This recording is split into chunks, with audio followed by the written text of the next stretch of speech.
Where shall I start? the the times. Shh, stop talking in the background. The times, they are difficult for those of us who live on the internet. So I feel like I've been in a lot of historical chats, like in real life, the past few days. Like suddenly my past is coming back to haunt me, and I have to deal with the fact that I am famous sometimes, moderately, for this little blog post I wrote back in, ooh golly, it's ancient history now, ooh, medieval, 2015, right? And entitled, what was it, 3 Cheers for White Men. And what was it about? What was this famous I did not get kicked off Twitter. We're still waiting that one, but got depersoned by various people in academia because I had said that one of my cheers was for chivalry. I was schooled, by certain members of the internet that I did not know what chivalry was, and I had well, I don't know if they actually called me out for not having any manners, but they did seem to think that they could be as rude as they wanted to me because I had cheered for chivalry. It is now how many years? 8, coming on 8 years later, and I still don't know why they were so upset. So we're going to explore that tonight on the Mosaic Ark. Welcome.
Okay. Do you have any manners? What were you doing talking behind me when I was trying to introduce the people? It's all your fault. Behave, woman. What are you doing over there on the other side of the planet, Miss? I got excited. You were excited. That's so that really. A tall tale. A tall tale. What do you think? Where do you think you are? The Wild West? You can just barge into the drinking establishment and demand drinks of me, woman. Yeah.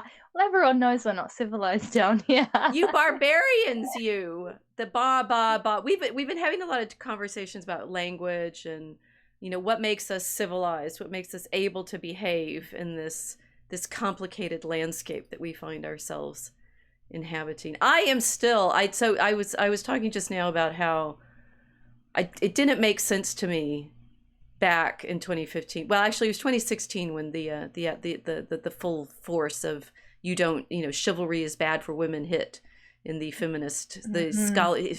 Well, I can't remember what the group was called. The feminists were mad at me because I said chivalry was a good thing, and they have it boggles the mind to this day. The feminists were mad at me because I'd said chivalry was a good thing, and then of course they got mad at me. I mean, this sort of fits with some of our long-term conversation because they said I did not appreciate the way chivalry had been used against women of hues other than my own. They claimed, right, that chivalry, particularly in the American South, or so we were told. I mean, like if Southern gentlemen were defending, white women against darker toned people. So, for example, and what's interesting is, of course, that had not been in my head at all. I'm a medievalist. I was thinking in terms of knights, right? And We actually have lots of pictures tonight. I'm going to start with this to get us on the pictures right now. This is a couple canoodling and they've got a bird on their hands, right? It's like literally this is what was in my mind. I was thinking about, patterns of behavior that we think kind of sort of romantically developed in the Middle Ages between women and men, and that this was, a behavior that I mean, I asked, in my Three Cheers for White Men, I said, I'll be happy to debate this, but it was like, why don't women want chivalry now? I mean, what are we complaining about?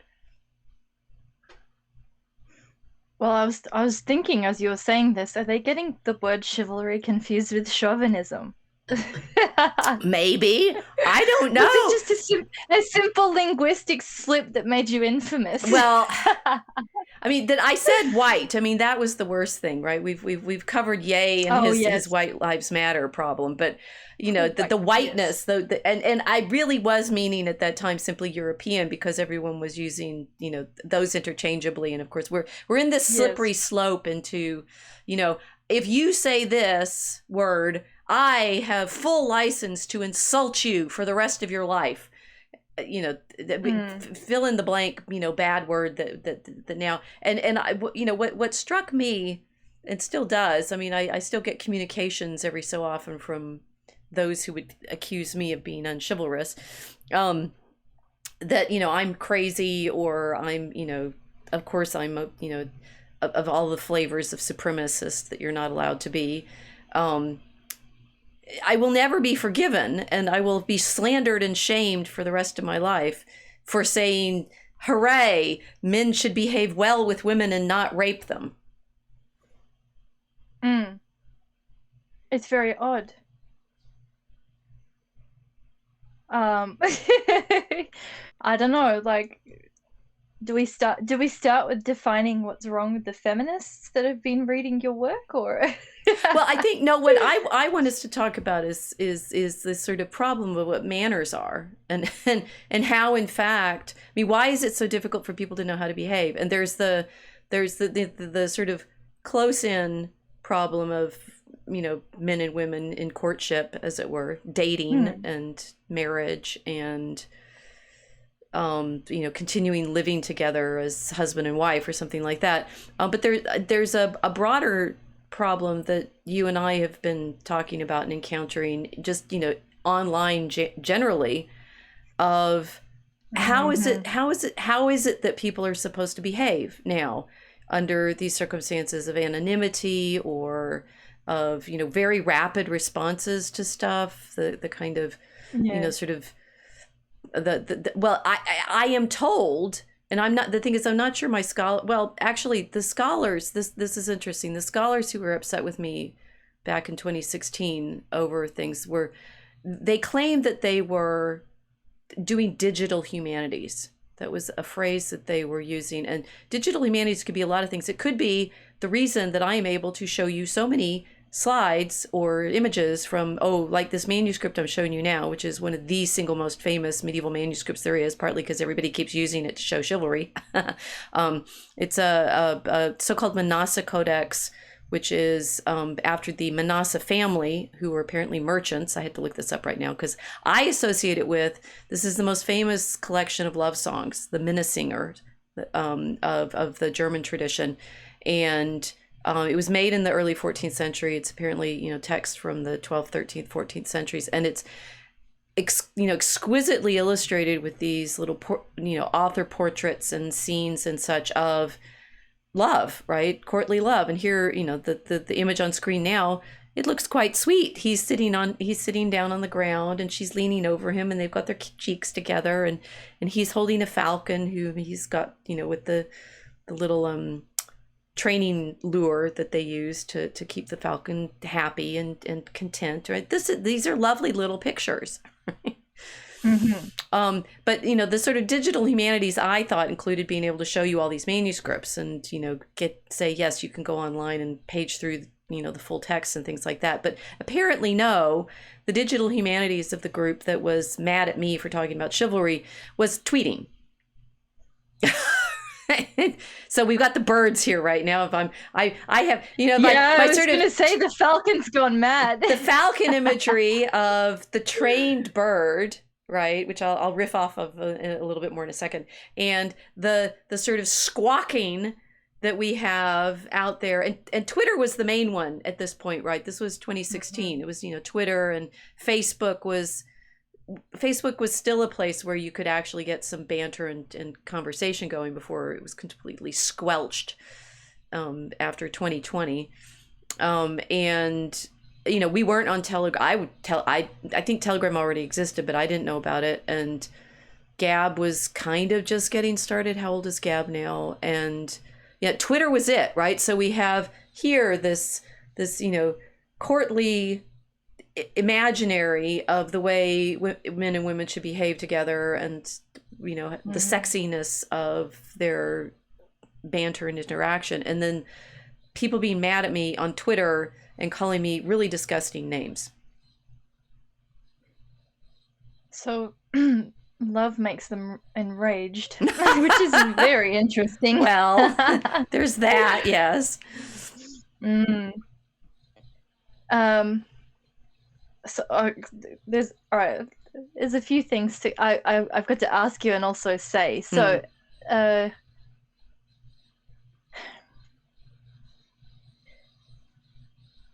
so you're referencing a very European depiction of romantic love, this courtly love, the chivalrous love. They're unhappy with this, even though it's rooted in the Christian tradition, which is not necessarily European. I mean, it comes from the Middle East. It's not, I find that really interesting that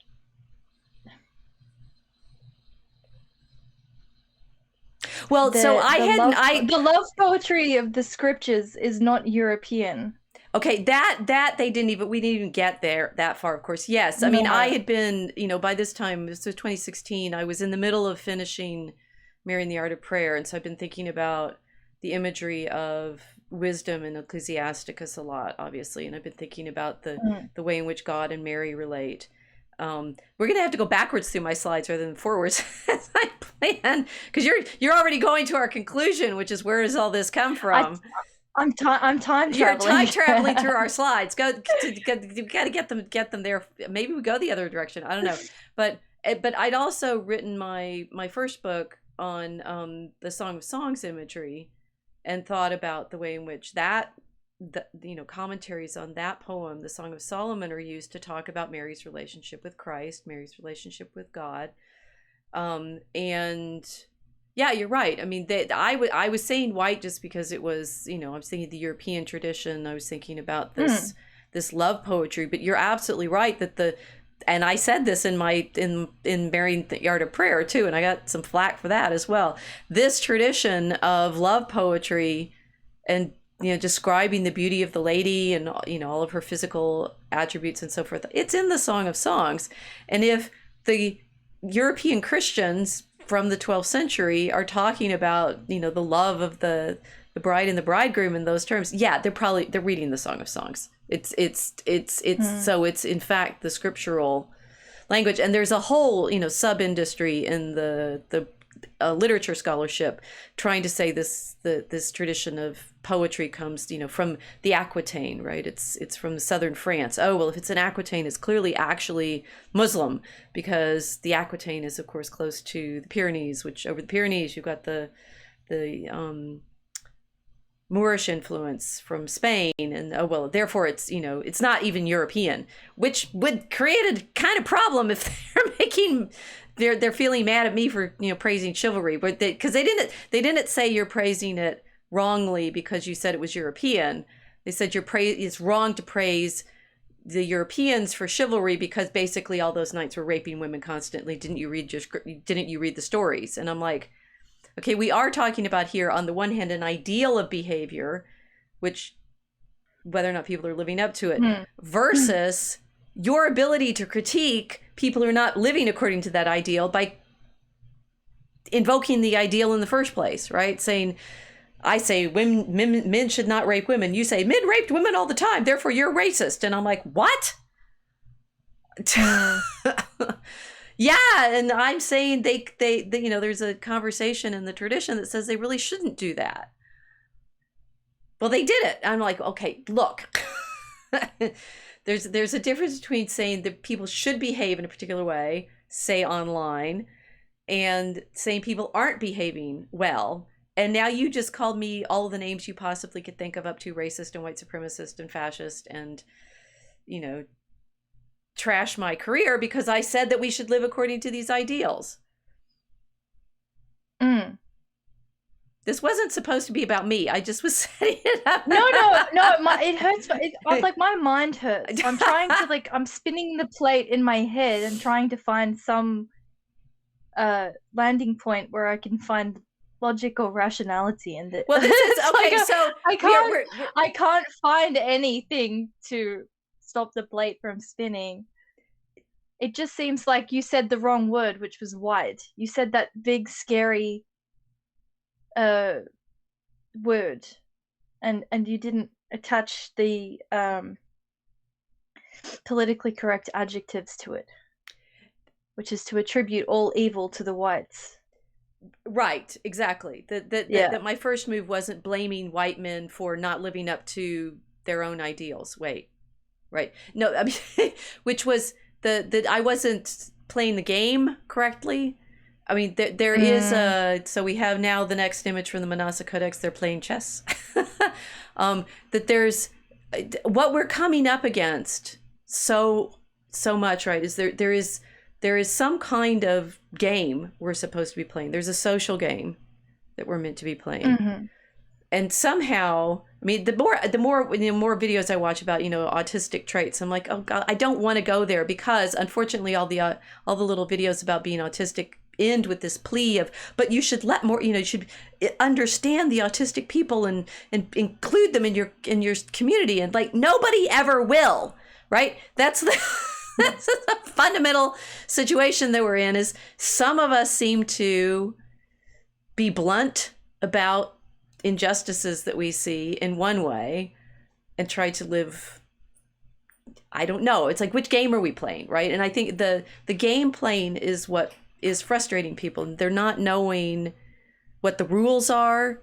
I mean, you and I get this a lot in our Telegram chats, right? Well, somebody will come in and make a sort of blunt comment, and given the fact that now we have been on Telegram, and you and I have both been running our own channels and chats for some years now, those channels and chats have their own sort of interior culture, and we kind of expect people to pay a little bit of attention to that interior culture before they start engaging, whereas people just blunder in. It's like, I was joking with you about, you just barged into my saloon and started shooting, right? Yes. And so this. Go ahead. Oh no, I've been watching The Twilight Zone. So the one that the episode that I watched yesterday was about the Old West. There's this drunk who's begging all of the other cowboys and the outlaws for alcohol. Anyway, long story short, he ends up retrieving his ballistics capabilities through some snake oil salesman who gives him a magic potion. It's kind of topical. And then he's really sad because even though he's sobered up and his proficiency has been restored, he said, now everybody in the region is going to come and challenge me to duels because this is what we do. Right. Yeah, the challenging to duels, right. Yeah. So you see the scene where he's clean shaven and in the bar, and then a young sharpshooter walks in and challenges him, and he has to accept out of the kind of code of honor of the town. And they both end up shooting each other in the hand because they've both got the snake oil from the same snake oil salesman. It's really cleverly done.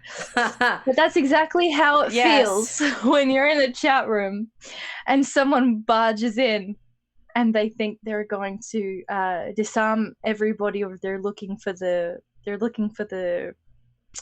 big gun so that they can prove that they're the next one. And it really is. It's like being in a saloon. Well, and so there is this, I think have you all noticed how good her sound is now? We're back in Minecraft, right? We finally got Kilt back in the digital fully, right? She's been breaking up and drifting back off into that real life world. That that was what I found out back in 2016. I had broached rules I didn't even know existed in certain ways, right? I mean, I was playing with one rule breaking, which was, saying positive things about Western civilization at all, which is what I thought I was doing, right? I thought I was saying, here we are. There's good, there's things to criticize about our culture, but there's also good things. And can we celebrate the good things, particularly those good things that are good for women in this chivalric European Christian culture, which were, the specific, what I said, a chivalry, saying that it is inappropriate for men to force themselves on women, and that we have that clearly in the medieval. I actually, look at this. I've got some texts. I might even have sources for this. That it's not. I mean, there's Christian layers to it, but we have things like, that the kings were taking in the 11th century. So like the darkest of dark ages, in the sense of, it's there up there with the pre-Crusades, right? But the Vikings are marauding everywhere. The Normans are about to invade England. The early feudalism, all you have are stories of, one guy burning somebody else's castles down. And there's a movement in this period called the peace of God, where the bishops are coming together. And this is particularly in Aquitaine, particularly where they say this chivalric tradition comes from, at least in the poetry form of the troubadours, and getting the kings to promise not to do all that, right? So this is a peace oath proposed by Bishop Warren of Beauvais to King Robert the Pious of France. And Robert apparently swears in 1023, "I will not invade a church for any reason. I will not assault an unarmed cleric or monk, nor anyone walking with him who is not carrying a spear or shield. Nor will I seize their horse unless they are committing a crime, unless it is in recompense for a crime for which they would not make amends 15 days after my warning. I will not seize villeins of either sex, or sergeants or merchants, or their coins, or hold them for ransom, or ruin them with exactions on account of their lord's war, or whip them for their possessions. I will not burn or destroy houses unless I find an enemy horseman or thief within, and unless they are joined to a real castle. I will not attack merchants or pilgrims, or take their possessions unless they commit crimes. I will not kill the animals of villains except for my consumption or that of my men." It's like I can still do like warfare by like stealing all the property of the men in the land, but I won't do it unless I'm going to eat it. This is look, Wild West. Never mind that. This is the 11th century, right? Back in Europe, I was perfectly well aware of this when I was saying chivalry is a good thing. It's like, yeah, how are we going to tame this? I will not assault noble women in the absence of their husbands, or those who travel with them, unless I should find them committing misdeeds against me. And the same holds for widows and nuns. You are starting to see the kinds of problems that maybe even kings were being held responsible for. From the beginning of Lent until the end of Easter, I will not assault unarmed horsemen or take their possessions. And if a villain should do damage to another villain or horseman, the villains are unfree, right? So before I seize him, first I will make complaints about him and wait 15 days for satisfaction before punishing him, but no more than the law allows. And then along comes chivalry, right? And tries to say, there are limits, right? You guys are knights. You've got your sword. You've got your horse. You've got power, like absolute raw physical power. You've got the authority of the law because of the ways in which these communities have been developing for the last several hundred years, the absence of the power of the empire, right? And the kings are, you know, obviously there's propaganda benefit in making these promises, but yeah, there's propaganda benefit in saying we will behave well.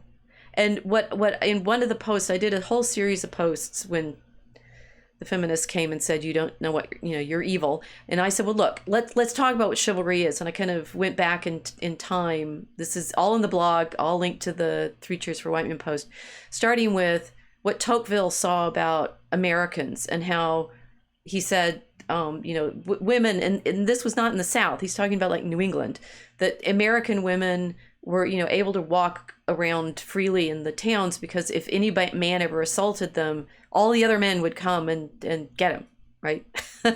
which is basically, it's like, if you don't have, never Me Too, right? If you don't have the men in your society standing up against those guys who are going to show up and try to rape women, you need guns for one, right? Or something else. Because without the actual support of the men in the society, yeah, men rape. And so I'm saying, look, that Tocqueville says that, and then I went back in time and went through, you know, I've got another text, the Lancelot of the Lake, where Lancelot's promising that the Lady of the Lake is teaching him how to be a good knight. She's saying, you know, you defend the weak and stuff. And then back through the 11th century, when this peace of God is being encouraged, that's the same period when the Vikings, right? And it's like, what does everybody love about the Vikings? Oh yeah, they just rampage through everything and murder and kill, and it's great. Roar! I want to be a Viking in my video game, right? Wait, my next video game is now we're in Minecraft, but we're on University of Chicago campus, where all of my battles have been playing out, right? People, I mean, you make Netflix videos about how, I don't know, I never watched it, but you know, it's like there's a whole cottage industry of making, you know, cool Viking stuff, and they're pagan, and you know, they're rioting murderous thugs, or are celebrated as such.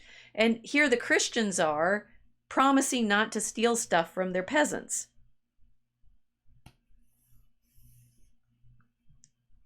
It's funny that there's, well,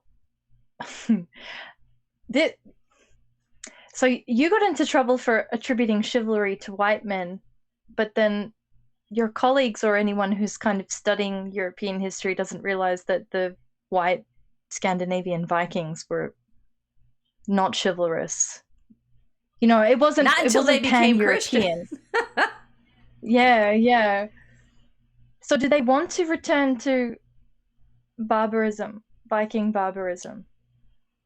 No, I mean, the irony of it is they actually went this. I mean, and I'd say there's a flip side to this. So it's like, you know, if we have men who are so subservient to women, which we maybe will get to, that they don't even stand up for women when they're being assaulted, that we could say is bad, right? I don't know what my digital warrior enemies wanted, right? They knew they could, they knew they could accuse me of not playing the game correctly for championing the ideals, but they all be, I mean, it's like, as far as, I don't know how to bend my head around this, because it's like, to talk about, you know, like in Minecraft, right? Exactly what kind of reality is this that they're trying to imagine? I mean, they think that they're championing women, right? We have the not nice names for characters like this, OnlyFans subscribers. I don't know, right? Oh, it's like, what are exactly who is meant to be the good guy and the bad guy in this situation, when I'm saying it's good that Robert the Pious, you know, set the example to his men that he is not going to step outside his own laws in terms of seizing property from his subjects. I'd say, you know, contemporary democratic leaders might want to listen. It seems like it's upset them because it doesn't exist anymore. I really don't know, because I don't know whether these women, and then the sort of the blog played out. There's a lot, you guys, if you're just watching the videos and you don't know the blog, there's a lot of stuff on the blog. There's so much backstory. Oh, so much backstory. And the whole Medieval Gate series of posts, a lot of it was, I mean, there's one that I call the female of the species, because it had 3 women who I saw talking about me in Facebook, talking about how ugly I am. They couldn't look at me without thinking how ugly I am, and they were actually commenting on a picture that I had my hair done nicely, and even better than I could do it myself, right? For my author portrait for my book. And I can't see her, she just looks snarky, and I think maybe one of my friends had put it in a meme or something. So there's all this, again, there's all this online sort of, I've seen, well, that's women, that's women's weapons yes, moved into a digital format, because that's what women do. Well, I went and talked to one of those women I went and talked to in person at a conference after she gave a talk, and I said, thank you for your talk. I mean, I'd say this is an interesting thing. I actually saw one of my colleagues on campus today who has, in the digital world, said I'm not worth talking to. When she saw me today, I smiled at her. I said, hi. She had a dog. I like dogs. I said, who's this? She pulled her scarf up over her face. We were inside. She pulled her scarf up over her face and refused to talk to me. Wow. Yeah. I think my energy's a little low because that happened to me today. Yeah. Also, there was a fire down the street, and we're kind of freaked out because of one of the high-rise apartment buildings caught fire right in our neighborhood. And I'd just been talking to the man in the copy room who made my copies for me, and he'd been showing me this house, these people's homes on fire. And then, I mean, for real, like in real life, I'd seen the fire when I was out in the park earlier today, and then I'm looking at it on camera. So talk about real digital, right? That was the fire that I'd just seen the smoke for. And then the colleague who, and I say, I'm perfectly happy to be friendly to her because we're colleagues, and she can say something to me online in her own person and say she's not going to talk to me. And interestingly, I don't know, I'm so autistic, I'm not going to hold that against her. I'll still talk to her, but she won't talk to me. So there's this sort of the realm of, we go into the darkness of the digital realm and say, okay, how much does it translate over? How much of it is its own space that, what happens in Minecraft stays in Minecraft? Or I just like that this is I think we were getting to the nub of what we wanted to figure out. Yeah. Well, isn't that a bowling? I kind of, how retarded. I mean, is she worried you're going to give her COVID? Like, a lot of people are still covering their mouths because they're... No, she had her scarf down when she was coming down the stairs. We were in the basement. Gotcha. Yeah, and she was coming down the stairs into where I was coming out of, and I was a little upset because I'd just been, looking at the footage of the fire, and the office worker who I was talking to, he's an older man, and he's been saying, I used to, know people in that building and stuff, and I'm just like, this is really bad. So there's a real fire where people's homes are truly being destroyed, and people, the street was still blocked off by the end of the day, right? Coming home, you couldn't drive down that block, and that sort of real life feeling of what it's like being in our neighborhood versus the way in which we behave in this virtual world, whether we'll talk to each other or know each other or say things about each other that we'd never say in person to each other.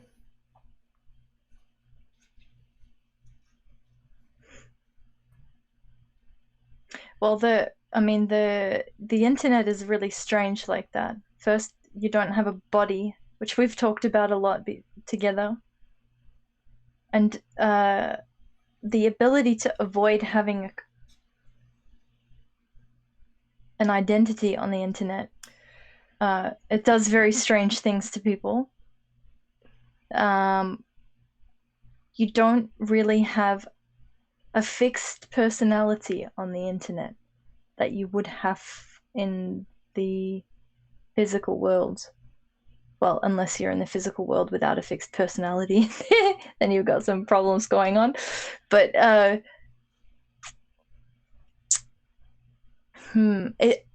so there's a few things. The space is immaterial. People are using it for different reasons. You know, it's like the context of being in a library. You've got library etiquette because everybody knows, okay, I'm in a library, and when you're in libraries, you have to be quiet because people are here. What are they doing? They're studying. You know, it's implied that people are trying to read quietly, and therefore you don't go in and start screaming. Digital spaces don't have the same fixed social rules because they don't have the same fixed purpose. It's not so overt, I don't think.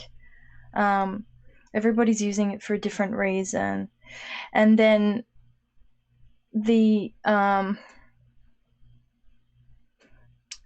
problem in terms of chivalrous conduct is that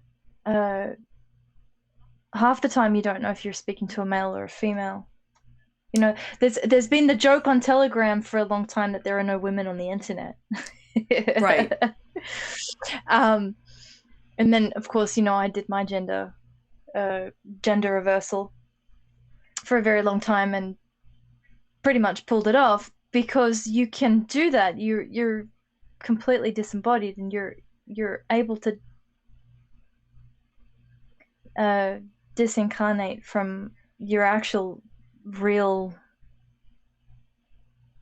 person. So how you interact with people in that space, it's I don't know, it's kind of infinitely you're infinitely renegotiating every single time you go online. That's how it feels. Yes. Well, this is, so I'd say, one of the realities is it feels like in real life, I mean, and this is the problem, just to give the example with my colleague, right? She and I have been in the department together as long as, like, we arrived the same year back in 94. So we've actually known each other for almost 30 years, which is why, you know, sort of like, why was she startled when I, you know, defended, you know, Christianity and chivalry. And I mean, this is, and that, you know, the thing that she wrote about me was when I was defending Milo.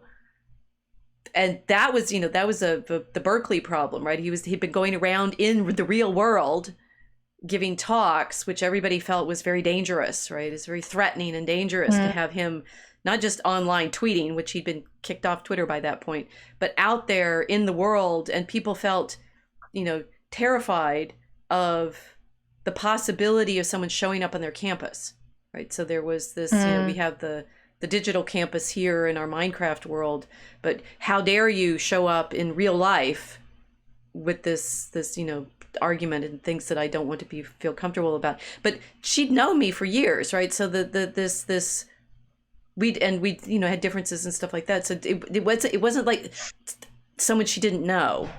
It was suddenly, but then I turned into somebody she didn't know. So this fluidity of identity, I think, I mean, there's a social problem when you suddenly do something that people aren't expecting and everybody freaks out, which in sort of the autism world recognition of, yeah, you know, you are not able to read the group as well as you should. And so you do things outside of what the group expects, and the group goes, "Wah!" And you're like, what?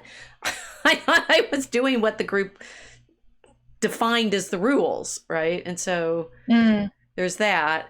And then what you were just saying now, this sense of, you know, you're being online and your identity is permanently unstable because you can, as your physical person, invest online with a variety of characters, right? You don't even have to be you're not, certainly in Telegram or Twitter, tagged to any one person. You could have multiple accounts. You could have an avatar that has nothing to do with what you're like in real life, and people want that. I mean, this sort of castles, I started looking for medieval castles in Minecraft, and like you can find a lot of them. It's like you want to go and be in this imaginary space which has a reality because people are interacting socially in it, but that it divests you of, well, I don't think you can be divested completely of responsibility for your previous actions, except for the fact that you can constantly reinvent yourself.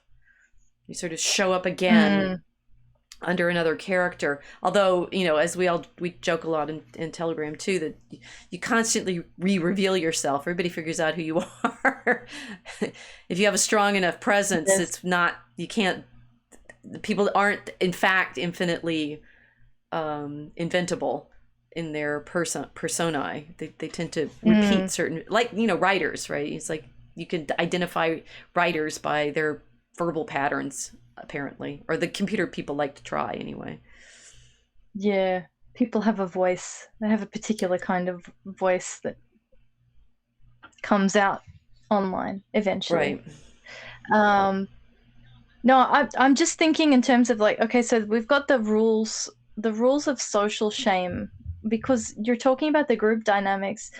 A lot of autistic people, they admit that they struggle to keep up with the group dynamics and the rules for the majority, and some just don't try because it's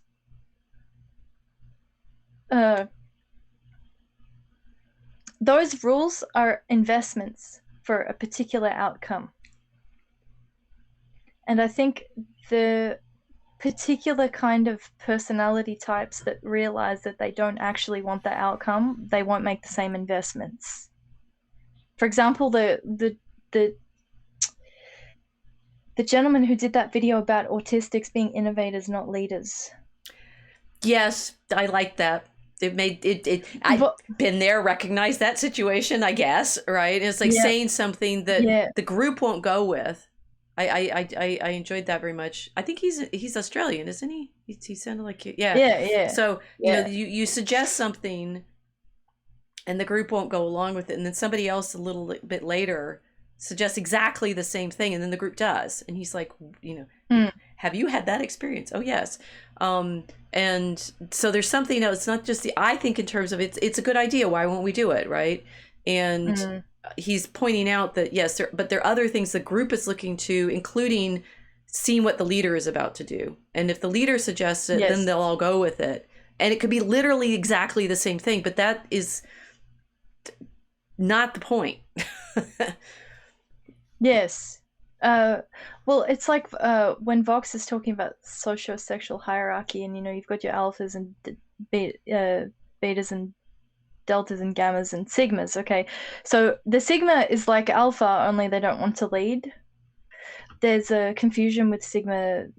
People on the internet are always calling themselves sigmas, but I find that really odd, because it means that they actually care about. They want to be, they want to prove that they are actually something significant. Yeah, so. Yeah, whereas I think a true sigma wouldn't care. They'd be doing whatever they want to do anyway. But it's a bit like this problem of having a particular personality type or a particular neurodivergence that means that you see that the reward outcomes for that group behavior, then you don't necessarily want the reward. If the reward is something like getting a leadership position, and you're like, well, I don't want to lead this group because I don't want to lead the group, then you're not going to invest in the dynamics that are going to get you the outcome of leadership. Does this make sense? So I hadn't even considered that. Why would I want leadership? I don't care. Yeah, QED. like if someone, right. yeah, exactly. It's like, well, it's like it's like the conch problem. That we've had this long-running meme of the conch. Maybe we need to tell them a little bit about this, because I'm not sure everyone knows our meme about the conch. But which is actually which is very topical to this. Is like the the behavior in the groups in the digital space, and this is therapy for me, right? I didn't realize that this is actually this episode is therapy for Rachel. Why did they get so mad at me? I don't understand. Well, we've got like I'll link it to your images because it is very similar. Because you've talked about the idea of falconry and a lot, right? So like linking it back to the image, you have this concept of people involved in training birds, and then we're talking about birds all the time on the internet as messengers, etc. The bird is the character. The bird is the formation of virtue. You're like, we're dealing with group dynamics that don't even have a set of behavioral rules that would allow them to function as disciplined as a bird. It's like there's absolutely no status quo whatsoever in the online space, and yet every single person is clambering to ascend a hierarchy that has no established ground rules for that hierarchy. So it all ends up looking like Lord of the Flies over and over and over again. Which is why we have the conch meme, because you and I were in chat room, particular kind of chat room, and a very hierarchically Lord of the Flies, a very hierarchically sensitive chat room. Yes. Yeah.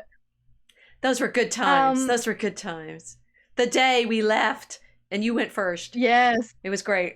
I did. Because I just, I get really amused when people think that my aggression is real. And instead of just having what I call combative camaraderie, which is appropriate in the maritime environment. So I'm having this kind of back and forth with people all the time. I'm trying to establish combative camaraderie with people. And then I stopped and looked around, right? Even to say that in a digital space is an odd thing to say, but you end up generating these interior castles of a place that isn't a place. It's like the castles in the cloud, Les Miserables. And so I'm in this cloud castle of the internet, looking around at everyone going, oh my god, they are actually serious. This is a jousting contest for the merit of being, the winning knight in this particular joust. Why? Well, like, what are we winning, right? There's no fair maiden. It just seems so ridiculous, and so that's why I bailed, because I thought I wish I had the excitement. It was this lovely sort of moment where the problem, you recognize the problem was suddenly everybody wanted to have the conch, to have the right to speak, and there was something, like you said, this is typing, this is, and the sort of the reality of the game world that translates into, now I'm showing the Mad King Ludwig's Neuschwanstein, right? So that when these fairy tale castles in Germany that, the Minecraft castles are trying to be in Minecraft, but we've got real life versions of this fantasy world. It's something like everybody wanted to be in charge, and you just said, well, that's easy, refuse the conch, and you left the chat just like that. Bango, right? This has been a chat that people had desperately wanted to belong to, right? Desperately wanted to be elevated into, that it was this exclusive, privileged, tiny group, possibly associated with one of my friends, and you just said, that's easy, I'll leave. And there was literally like a breath when I went, good idea, and I left too, and I was just like, that's it, all we have to do is just leave. Yep I think that, so to like make this relevant to the greater internet problem, the people that are talking to you, the people that are harassing you, the people that have been slandering you, disgustingly. there's still a bit of a hum after Yeah. the yay posts back, and I was doing some, I think I shared some Big Bear posts of the sky clock and stuff. Those got retweeted. Somebody came into my Telegram, looked at them, took them off, put them on Twitter, and said, "Oh, look what she's doing now." I'm occasional entertainment value for that. They tagged me on it. That's how I knew, right? Yeah. Oh, look, I'm going to tell you. I'm going to call you white, an anti-Semite here and tag you on it, so you'll know I did that. Sorry. Don't get me started on the anti-Semitism bullshit. Okay, anyway, no, we're always. But the thing is, we're always skirting close to that because of Christianity, right? We're going to have to cope with that at some point. Oh yeah. Oh no, I'm just laughing about it because I can't, like, when it comes to that topic, I mean, I can't win. I dip in and out of chats, and sometimes I dip in and everyone's saying, yeah, Kilt is so kosher, watch out for her. Then I leave, someone else is screaming at me, be posting about, Okay, so but all of this is this madness, right? We've got the Mad King's castle now. I don't know why he was considered mad, but this madness it's the castle in the clouds. Castle in the clouds. And then we've got this like French Revolution conditions around us. I think it's fairy tale conditions, right? I think it's monsters. Oh, I think it's because it's fantasy, right? I think it's so much of this is fantasy. Yeah. Occasionally, I mean, we kept thinking the only thing that I've seen get its head chopped off was a teddy bear in Seattle. I was referring to all this, the pandemic of whoredom.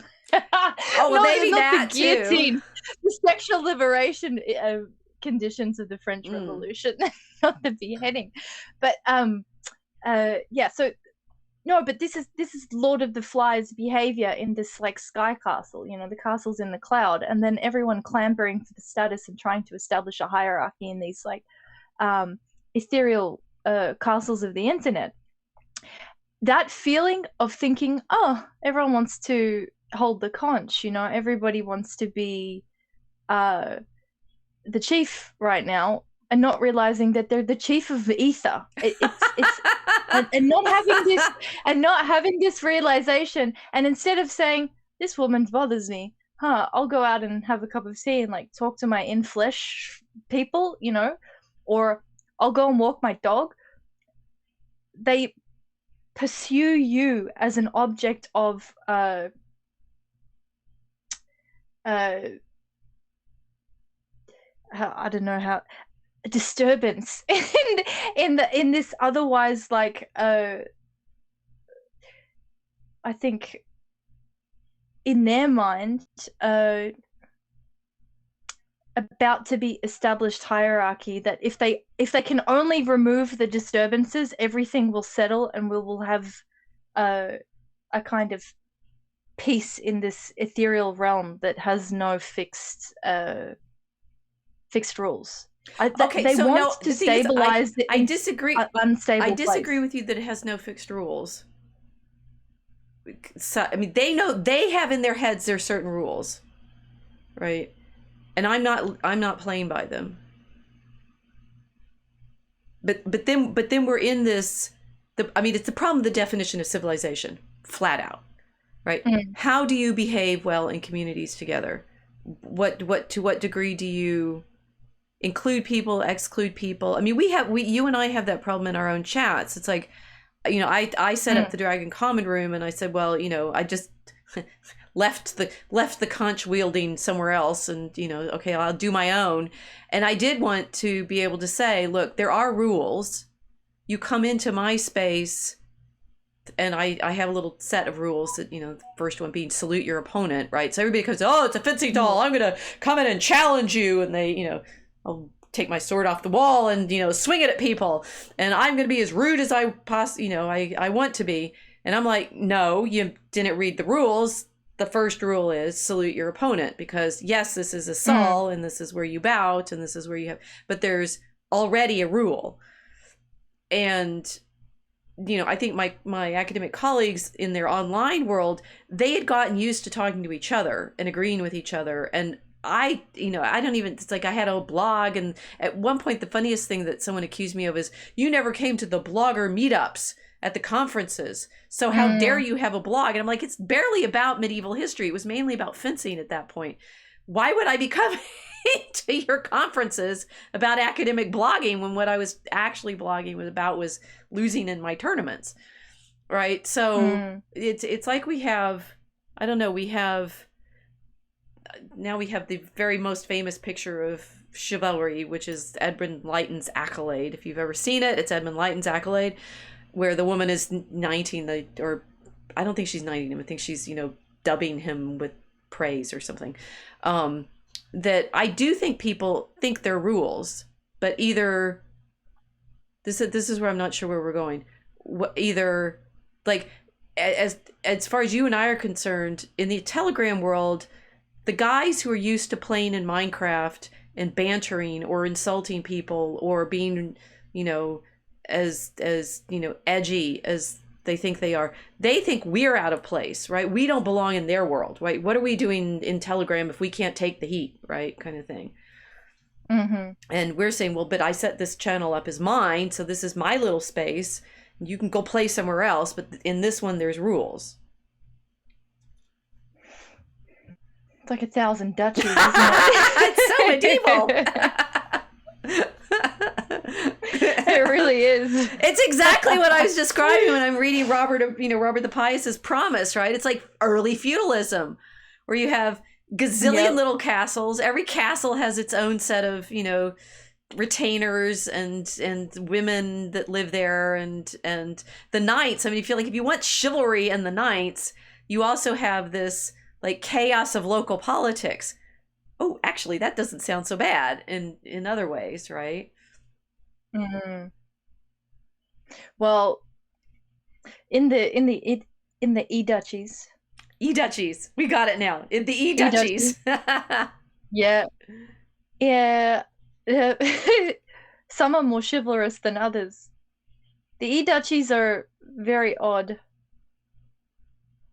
I'm thinking of the, you've got the big tech social media spaces, which are enforcing a particular culture, which isn't organic in a lot of cases, culty in most of them. It's the general culture in those spaces is pretty much liberal. The way that people are interacting with each other, most of them are liberals. So we need to. I've changed to a Victorian couple now. Define it, okay. Right? It's like what's liberal look like, rather than the label. They do have in their own minds very strict rules of behavior, obviously. Yeah. Yes. Yeah. Oh, I would define liberalism as a trust the science with post-Christian morality tacked onto the end of it. So this idea that we're angry at colonialism, we're angry at people for colonizing other people. Why? Because it was wrong. Why was it wrong? Because it's wrong to invade other people's territories and kill and pillage and rape. Okay, but who says that? Which kind of people said that was wrong? The Vikings. No, wait. It wasn't it wasn't the Mexica, or the Inca, or the Aztecs, or the Mesopotamians, or so we go like, which people said it was wrong to do that kind of thing, and then everyone gets very uncomfortable. But that kind of liberal worldview where you're imposing post-Christian moralism on everybody, and not admitting where you're actually trying to draw your morals from. And that's so clinical. It's rigid. Well, I think so. I was listening to Paul Joseph Watson do an interview with someone, I don't remember who he's talking to, but they're talking about the problem of immigration in England right now. Oh, okay, yeah. And I've watched Paul for a long time now. I respect him and I like him, but he kind of missed the point in this little episode where Okay. he and the older man who he's interviewing with are complaining about how they've lost the England that they knew. And the older man Mm. is, I don't know, maybe my age, I'm not sure. And he's saying, we used to play out in he was complaining about, like, we're going to lose the farmland, we're going to lose the countryside.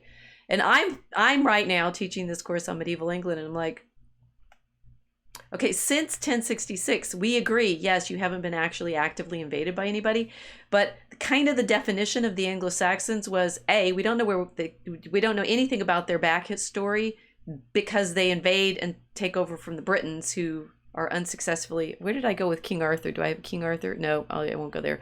Well, I'll just go to the invading hordes of fashionables. That we don't know very much about the Anglo-Saxons, because they in fact invade. King Arthur stories seem to be the British trying to hold them back. It doesn't work. Mm. Then for the next several hundred years, every 3 generations or so, the Danes show up. Under King Alfred, the Danes get settled in East Anglia and the eastern part of the island, so they settle there. Lots of place names with Viking-ish labels, like by, right? So the Vikings settle, the Danes settle there. They settle down long enough for the next wave of Danes to show up, who start demanding tribute from Ethelred, right? He pays them off a lot. Canute takes charge. He's king for a little bit. Oh yes, and then the Normans show up and kill off all the Anglo-Saxon nobility. There aren't any left, right? Mm. If you're imagining your Englishness as being, what we were as a people, you haven't been ruled by English since 1066. Those Normans killed off most of your previous leaders, right? In the period, again, the peace of God that I was just describing, they're trying to settle down with all this migration movement stuff, and all of the peoples keep getting replaced, sacked, pillaged. I'm sorry, guys, homesteading, if the whole central government breaks down, people are going to be raiding through your chicken coops and stealing your chickens. So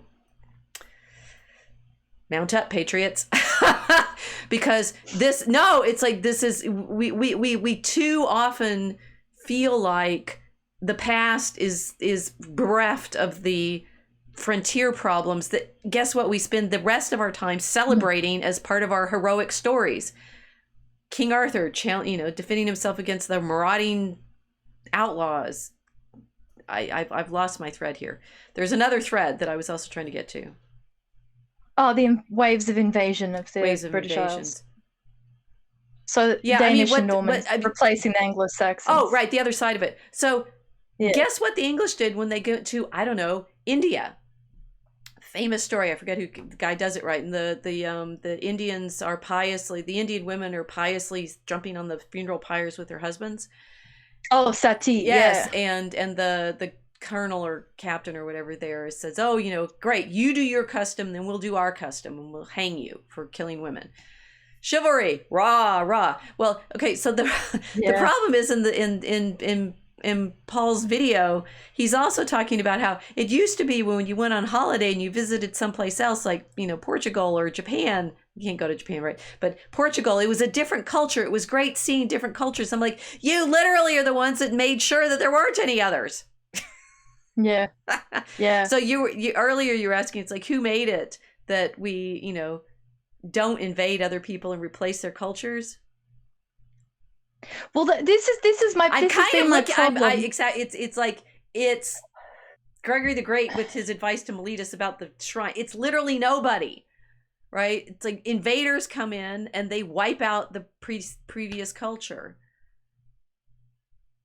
And the British were doing that when they were establishing themselves in India. They were doing that. We've talked about this for Australia, right? The United States is founded by people who, as Vox has mentioned, kind of wiped out the local culture. Yeah.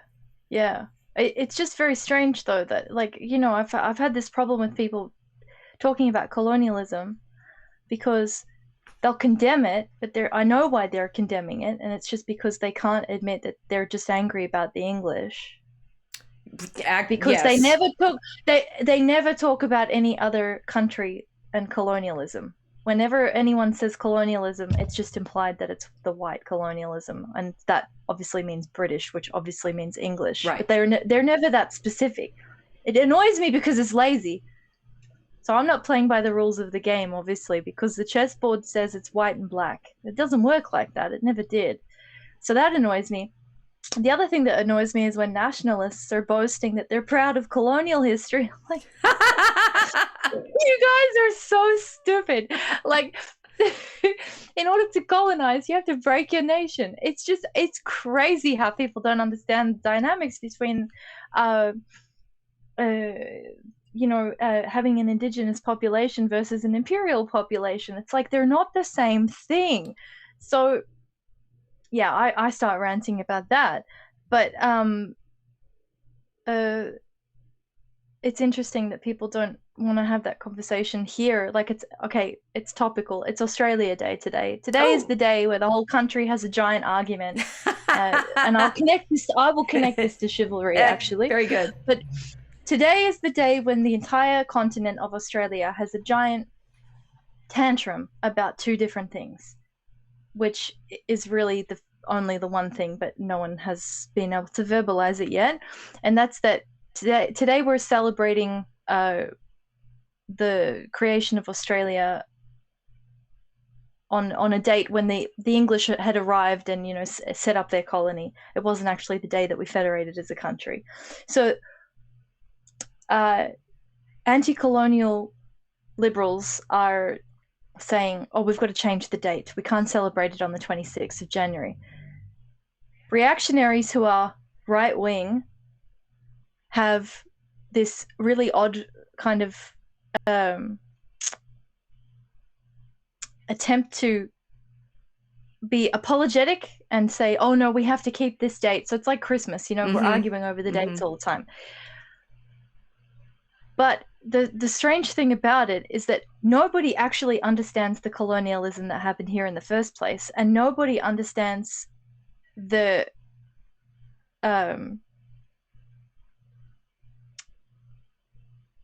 what was actually imported here, what was established here, what was imported here, and arguing over this still being native territory or not. Like, the argument that they're all actually trying to have is that we don't have a mythology to keep this place cohesive. Right. And I think so it's like the mythology that we're looking for in manners is this behavioral mythology, which chivalry obviously is a mythology. Here's your ideal, here's the way a woman should behave, here's the way a man should behave, and these things help us have a functioning society, and we've broken that down. But also, it's when you were talking about the liberal imagery of the way we should behave, and I'm saying the irony of it is it's the imperial ideology, right? And this is obviously what everybody's been arguing. It's like the liberal ideology is the imperial ideology. We come in and tell you don't have that culture. And in another video, Paul was talking about how the Japanese are still Japanese because they kept everybody out, and it's like, yeah, and that is the problem that people are worrying about with the empire. To what degree should the British Empire, have brought its laws and customs, out? So the irony of in this medieval England class that I'm doing, which is again some of the videos that I've done on Unauthorized are from that teaching. That the English come out of a similar sort of chaos of themselves, right? They were conquered multiple times, and almost as soon as they discover their own identity as English, they're conquered again. They're not having any luck. Oh, no wonder Tolkien was so, it's like, I just like, where do I live? It's like, it's somewhere in Tolkien's imagination where we can have a story world where it's, I don't know. I mean, I don't think Tolkien actually imagined that people were like innocent in any way. I mean, the elves are obviously not innocent. The Silmarillion is nothing but the fall of the elves. And the Lord of the Rings is about how basically everyone, including Denethor and Boromir and is seduced by the desire to be part of this power, right? So we're back Yes. where we usually are with the imperial media power, which is, again, I guess, topical to our problem of how do we behave in this digital frontier, because we are trying to create some kind of working culture in the digital context. And you were starting to think about the different platforms and the way they have different subcultures, because there's not just one internet. Obviously there's these multiple subcultures of different social media platforms, different kinds of interactions people have. Well, Australia is kind of like the internet in that way. That's why, I had to mention the date, because everyone's arguing about it, even though they won't leave. Everybody who argues about this, I say, okay, are you native? No, goodbye. And then, it's just scandalized. It's like, no, stop arguing over it then. But establishing the status quo and establishing the acceptable culture for an entire continent is a bit like trying to establish an acceptable culture for the entire internet. Yes. Isn't it? Yes. So then we've got like this odd tribalism and all of these different tribes that are running around and having tribal warfare in the digital space. And then something like the establishment of a nation on the internet is possibly the next phase. We might. I'm being attended to in Meat Space. What's up? Are you still on? Yes, we're on live. We're live.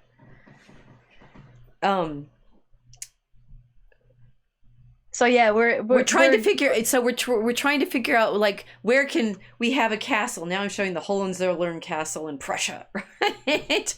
What kind of, and I think I like how this is building. It's like we've got all these little castles in the Minecraft. Internet, all the duchies, the e-duchies, and we're trying to figure out what their relationships are going to be. Yeah. I mean, I'm perfectly happy in my Telegram chat saying, this is mine, you go somewhere else.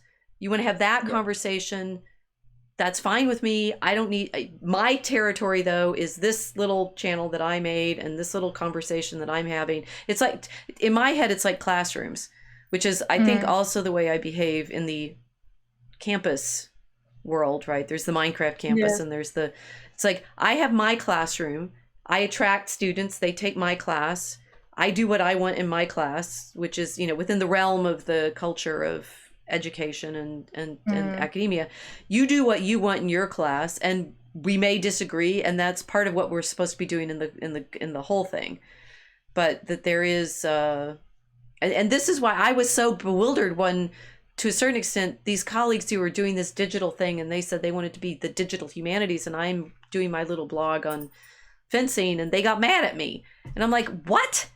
But I had my own little castle over here. I built my little space. I was talking about this, and I didn't show up in yours calling you names. Yeah. Well, it's an odd thing. Because you're in academia, so the academics operating on the internet do things as academics, it seems. Sort of. They're trying to figure out the rules of what counts for them as academics, and also, I mean, our multiple personalities, right? I had to back in the original Milo moment. There were people anxious because my homepage, which is my homepage, which I write and I maintain, but it's hosted on a university space because they let us have these personal pages that were hosted. It's called my personal website, but it's on the university server. And I said I needed to be somehow my academic self and my public self, and those somehow needed to be articulated. This was also people upset with me because I had my blog and I'd listed it on my homepage, and I'm like, well, okay, so you want me to play these different roles in this, but I'm still me, right? And but with the idea of academic freedom being, I can say what I like as an individual, and you understand that, and I'm not saying this in my capacity as dean of anything, or like talking about not wanting to be a leader, right? It's like, I don't want to have an administrative position, don't want to be leading in this, I recognize that I'm not good at that. I'm good at this other thing, which is, I hope, innovating creatively with different sorts of activities. Yeah, so now we've got the clash of art and hierarchy. Yes.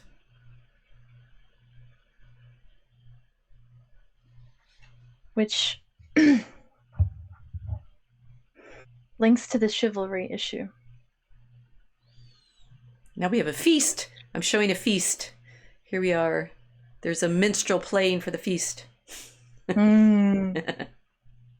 Christian minstrelsy. Christian minstrelsy. I wanted, so Chris Hawk was here. He says, "Evening, ma'ams." When Chris was helping me try to figure out where we would put Mosaic Ark in unauthorized, and I was trying to put it in Logos. We ended up calling it Logos in History, right?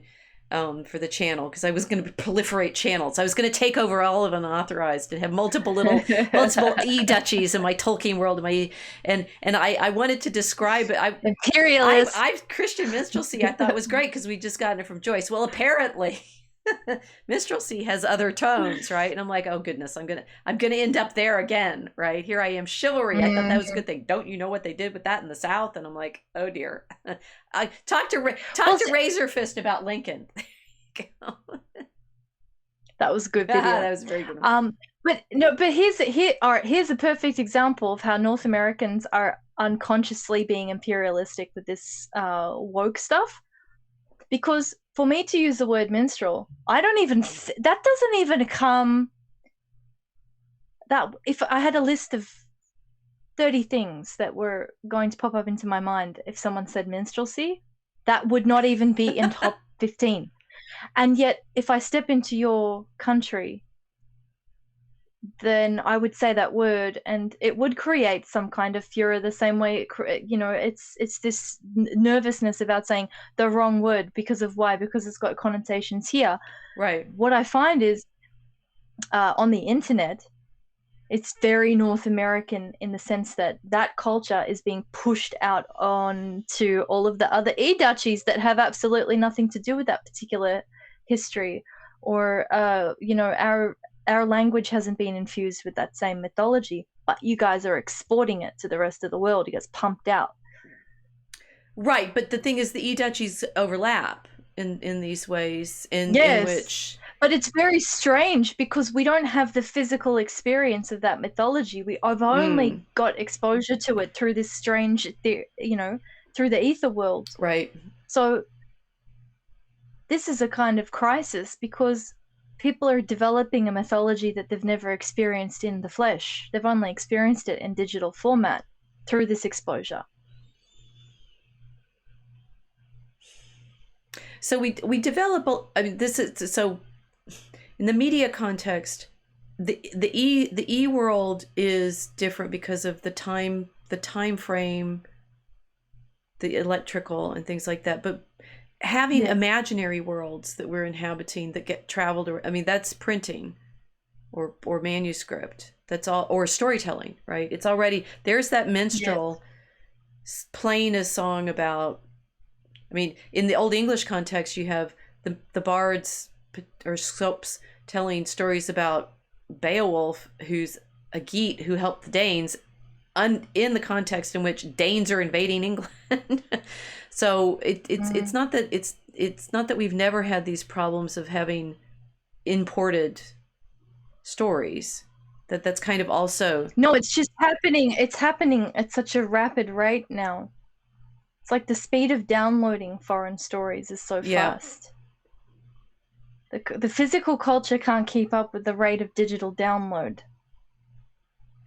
I'm resisting. It's like, yes, I get that, but I'm was like, is it, what is it that people can't keep up with?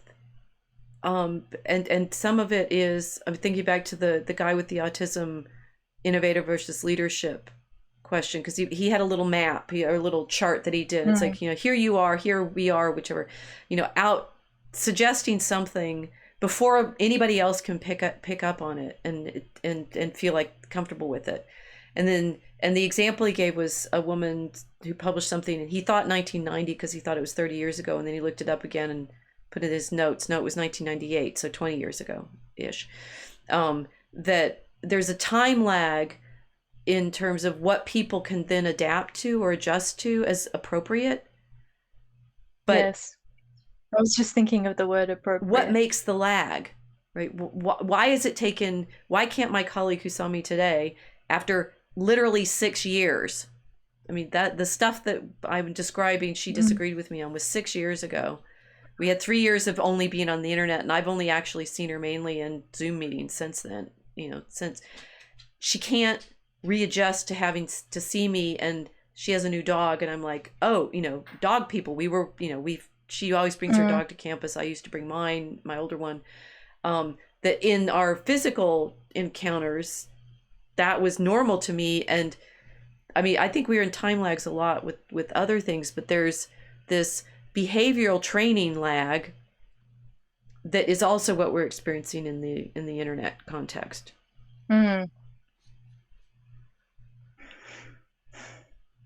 Well, in terms of what's appropriate or what's inappropriate, that's really a decision of the social hierarchy. The hierarchs decide the appropriateness for the majority. How do we? Well, let's see. Blow your nose. We have the booger troll now, okay? Oh, yeah. So there is, in fact, what we're musing around is, in fact, the origins of civilization. And I'll show the book. There's a famous book from the 30s, 40s. Norbert Elias's The Civilizing Process, where he's talking about how in the development of etiquette, manners, behavior over the course of, from the High Middle Ages, like the chivalry moment, into like the modern states, the people, the aristocracy particularly, train themselves to behave so that they can be taken over by the state effectively, right? That the state, and this obviously is internet relative, right? Because we've been watching Facebook trying to police us all into being able to say something about, stuff, right? That will get our accounts obliterated or silenced if we talk about X. And so we're going through what Elias is describing now in the internet world, but he's describing how it happened in the actual historical time frame. And one of the cool things about the book is he did a lot of study of etiquette manuals from the period. The saga of how the Europeans learned to blow their nose is quite fun. Shall I relate it? No. Yes, please do, Professor. Okay, so on blowing one's nose, and I used to use this as a handout in my Eurociv class at the introduction of part 2, saying how did people become civilized? How do we even consider what counts as proper behavior by the time John Stuart Mill is writing on liberty and how social experiments are good? It took a long time for them to learn how to blow their nose, right? Go back to here you are at the fancy 13th century banquet. Okay. I primed her a little bit, guys, so she should know the answer if she remembers. How would you, in this banquet in the 13th century, blow your nose? Tick, ding, ding, ding, ding, ding. How would I, how would they want me to? What it recommends, Bonvicent de la Riva in his De la Cinquanta Cortes. I don't know how to pronounce this because language I don't know. Some kind of weird romancy language. It's like, the courtesy of the table from the 13th century. Didn't they just put their finger on one nostril and turn and give it a hard blow? That's it, right? When you blow your nose or cough, turn round so that nothing falls on the table. I love this because it's like how, if you did that right now in a dinner party, it's like, how would you be polite at, King Arthur's table? It's like you go like that, blow your nose over your shoulder. So it falls on the rushes and the dogs get in it and stuff. Okay. So by the 15th century, some year, 100 years, 200 years later, and you could tell from these etiquette manuals what, people were actually doing, so that you have to tell them not to do it. This is Ein Spruch der Zeitliche Kehrt, so German. It is unseemly to blow your nose into the tablecloth. So, So by now we know they have tablecloths, but don't just grab it and blow your nose, okay? So by the 15th century, you know not to do that. This is in the chivalric moment, right? It's like, you better, never mind the turkey legs that King Henry VIII could not have had, but the table manners. You wouldn't be able to do this in a movie, right? Because nobody would believe that this is, like, if you be rough and rough, blow your nose. Okay, so there's a French one that says, do not blow your nose with the same hand that you used to hold the meat. Switch hands. You're blowing your nose. All right. By the 16th century, this is it's in Latin. To blow your nose on your hat or clothing is rustic, and to do so with the arm or elbow befits a tradesman. Right. So there. I mean, it's like the social status of how you behave is clear, right? Nor is it much more polite to use the hand if you immediately smear the snot on your garment. It is proper to wipe the nostrils with a handkerchief. We now have handkerchiefs. This is the 16th century. And to do this while turning away if more honorable people are present. I mean, it's fascinating. We have books that say this. So that there's someone writing this out to say this is the behavior that we should have. If anything falls to the ground when blowing the nose with two fingers, it should be immediately trodden away. So you're blowing your nose on the floor, but it's okay. 1558, Della Casa Galateo. You should not offer your handkerchief to anyone unless it has been freshly washed. I can get on board with that one. Nor is it seemly, after wiping your nose, to spread out your handkerchief and peer into it as if pearls and rubies might have fallen out of your head. Don't look at it. It gets better. Nouveau Traité de Civilité, I don't know how to say it, 1672. At table, to blow your nose openly into your handkerchief without concealing yourself with your serviette and to wipe away your sweat with it are filthy habits to make everyone's gorge rise. You should avoid yawning, blowing your nose, and spitting. If you are obliged to do so in places that are kept clean, do it in your handkerchief while turning your face away and shielding yourself. So now, not just a handkerchief. Now it's not even polite anymore just to use the handkerchief. You have to turn away. And shield yourself with your left hand and do not look into your handkerchief afterwards. Ménage, Etymological Dictionary of French, 1694. Handkerchief for blowing the nose. As the expression blowing the nose gives a very disagreeable impression, ladies ought to call this a pocket handkerchief. You thought word policing was new, right? We're not. We can't. You can't say this is. You can't use that word because that might be a pocket handkerchief because otherwise people think about blowing your nose. As the one says neckerchief rather than a handkerchief for blowing the nose. Okay. By 1714 in Liège, take good care not to blow your nose with your fingers or on your sleeve like children.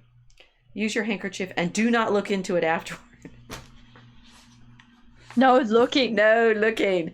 Okay. Now, this is very interesting. By 1729, La Salle publishes this Rules of Christian Civility.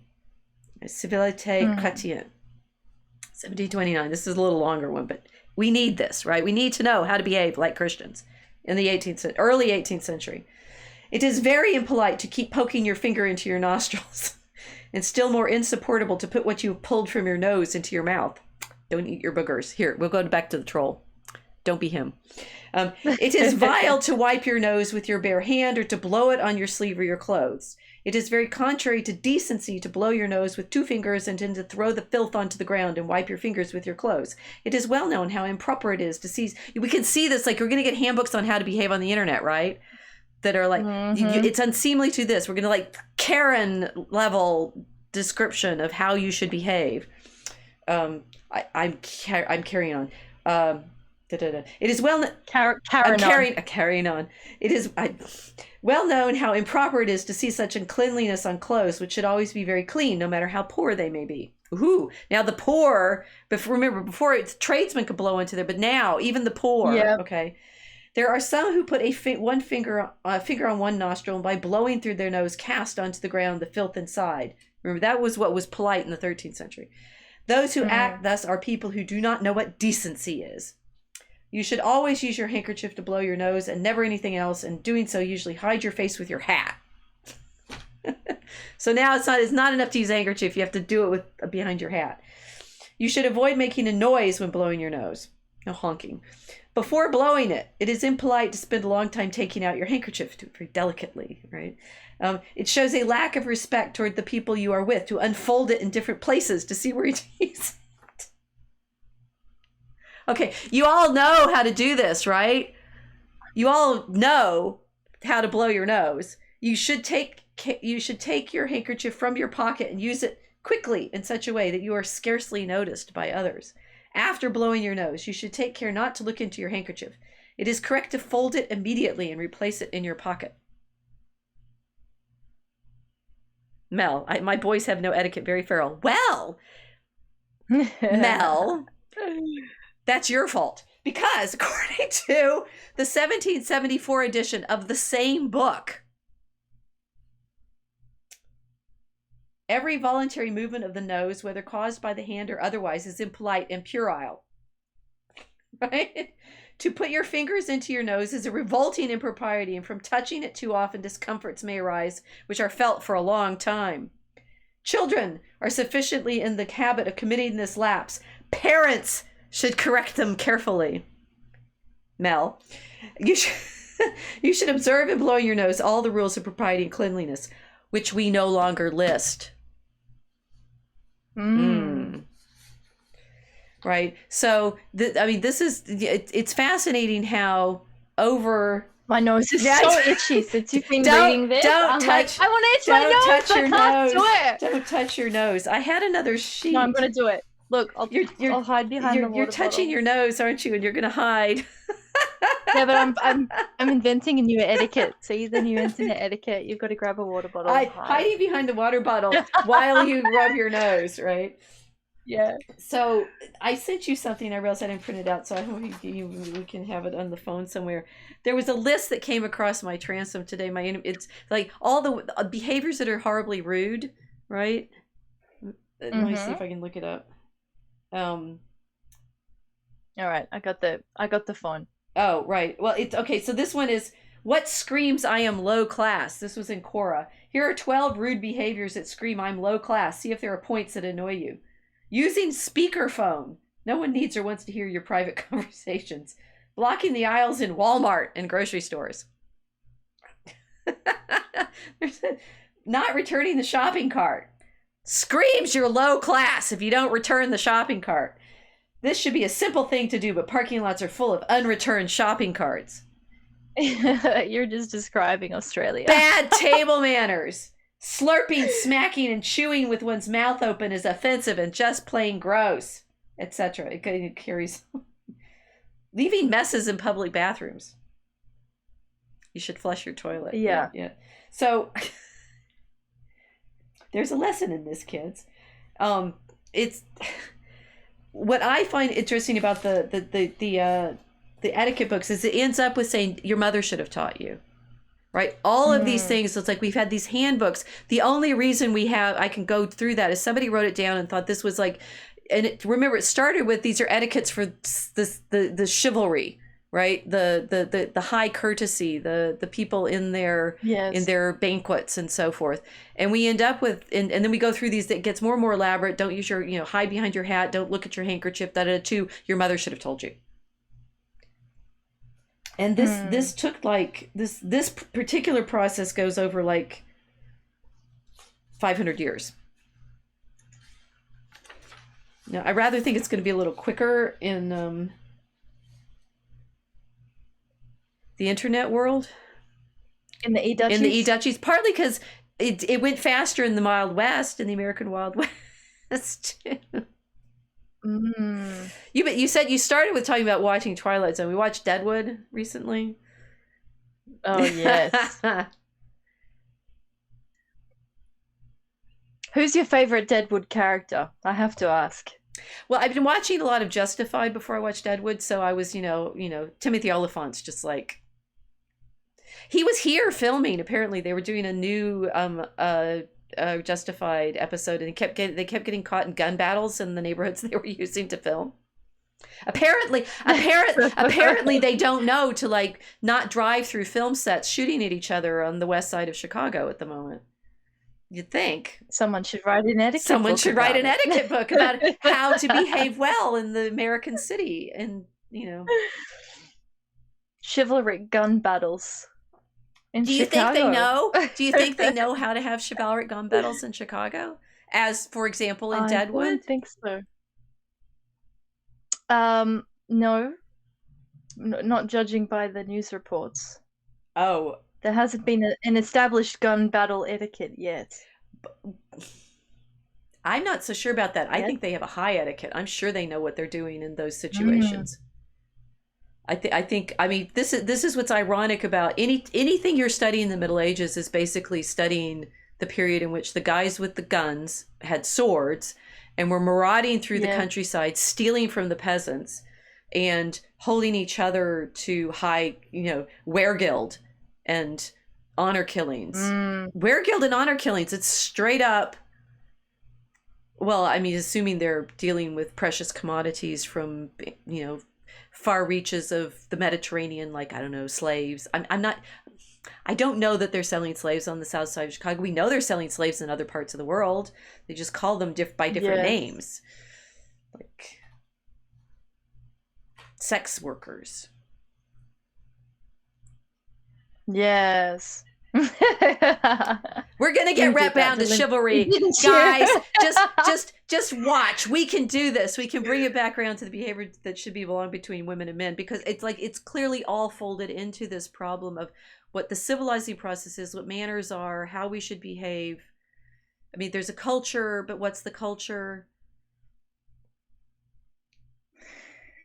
Well, now my head is contrasting a video clip that I saw the other day with the idea of courtly love and the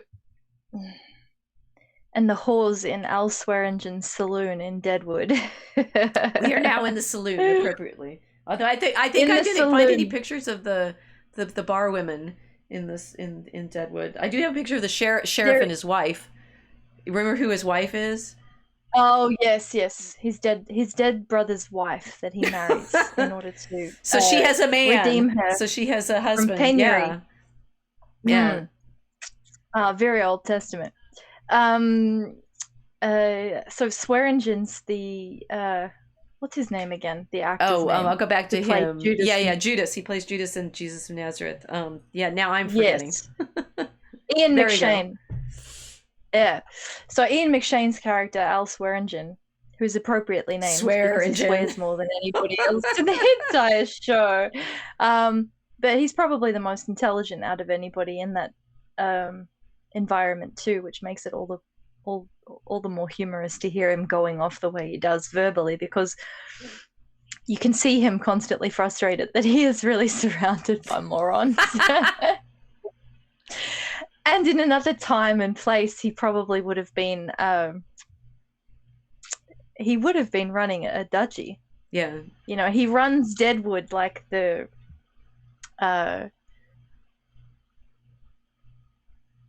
de facto king of the place, but he's got his saloon, and of course it's a whorehouse as well. And then you see the way he treats the women that are working for him, and the way that the men that are in the saloon are treating the women that are working there, and all of these strange codes of behavior that are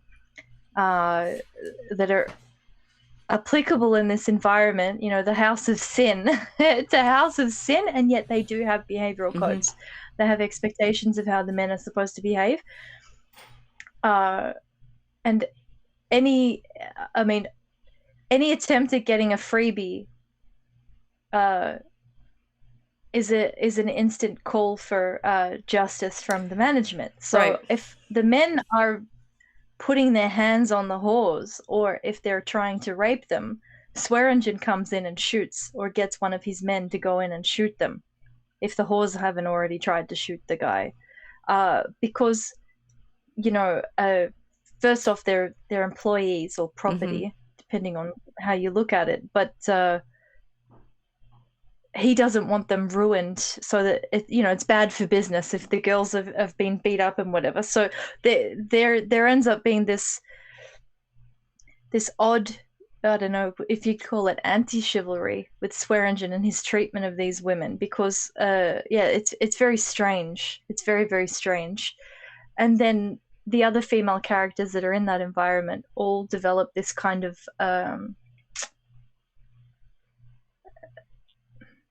they're very accustomed to the violence of the place. Yeah.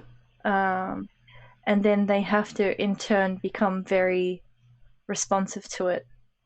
They're hardened by it. You know, they're not dainty suburbanites.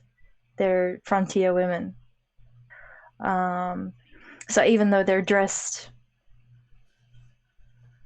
in a very hyper feminine and very sexually overt way, if they're working as sex workers, they're almost as tough as all of the men in the environment, aren't they?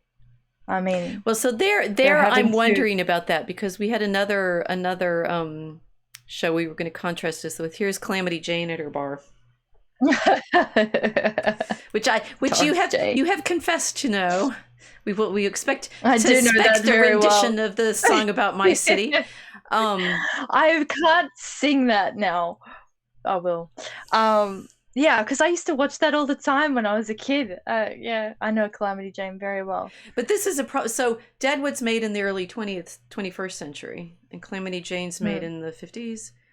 And yeah, that I'm wondering. So the thing that struck me about Deadwood is, on the one hand, you have Ian McShane swearing, and as you're describing, he's like, but he's doing this good for business stuff.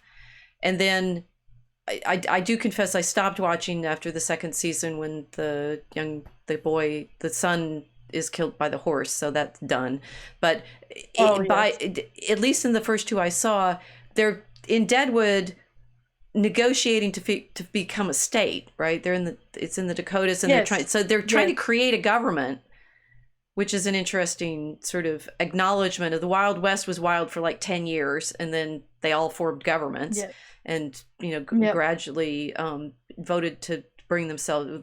They petitioned to be let into the Union, and they become part of the empire. To gain jurisdiction, right? And that it's like I want every mythologizing of the West, much like the mythologizing of the Middle Ages. We're in nothing but mythologies. The Mad Kings building their famous fancy castles and pretend castles. It's all castles in the air. The degree to which the Deadwood of the story is at all the Deadwood of the history. I mean, the Deadwood of the history is kind of also fantasy, because they're there for the silver mine. I don't know what the women were behaving like at all in any of this, because you're describing the Swearingen taking good care of his whores.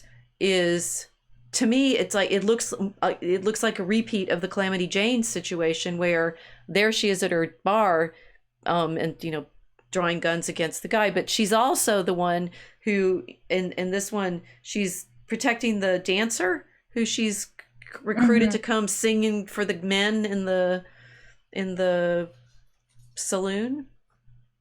Yes. Well, she's run up to the Windy City to go and get this woman so she can perform for them all. You really want me to sing that, don't you? I don't. If it happened, no. I wouldn't be sad. But think about the sort of like, what are we anywhere? I would say, are we anywhere out of fantasy, either between Deadwood or Calamity Jane, of men and? I mean, you're describing Swearingen as decent, which is like the irony of his character when he's not supposed to be. Yeah. No, but that's why he's so terrifying. Yeah, because you see moments of decency, and then probably 80% of the time. Yeah, but to me, that's the most brutal and wretched men that you've ever seen. The hidden chivalry expectation, right? It's like you can't make him a character that has no redeeming value, and the primary redeeming value that they give him is, well, he keeps his women from being beat up. Recall what I said about the chivalric impulse in our civilization, which is the men. I mean, so this is what back through the Peace of God.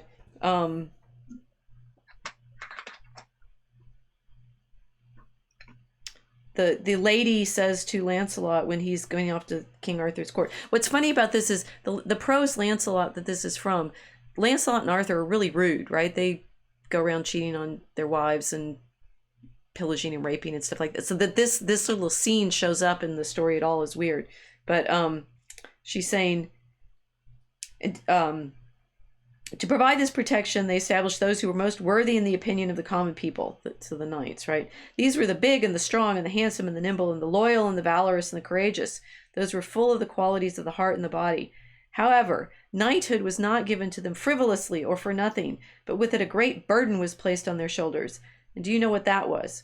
Originally, when the order of knighthood began, so this is the early 13th century, so they're inventing their own mythology at this point. Mm-hmm. A man who wished to be a knight and who was accorded that privilege by right of election was told he should be courteous without baseness, gracious without cruelty, compassionate toward the needy, generous and prepared to help those in need, and ready and prepared to confound robbers and killers.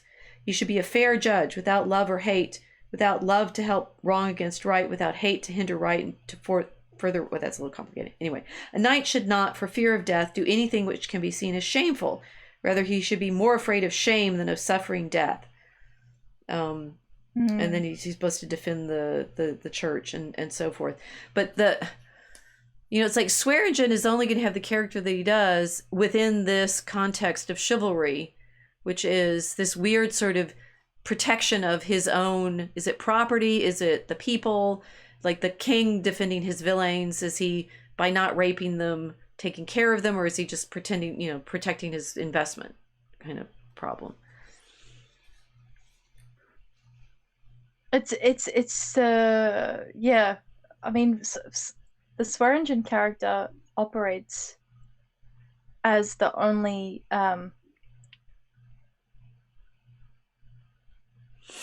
he's really the only thing standing in the middle of chaos and mob justice. He's kind of the stand-in for the law, right? And so he's cruel, but in the sense that if you removed him from the environment, there would be unimaginable cruelty. So this is where it becomes difficult to sort of I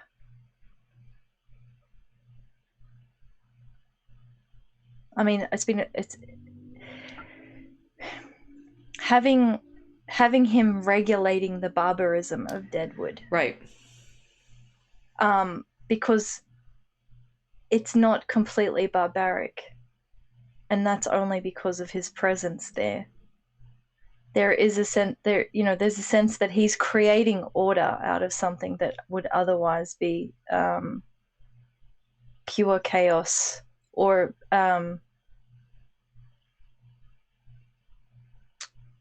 it would have gone back to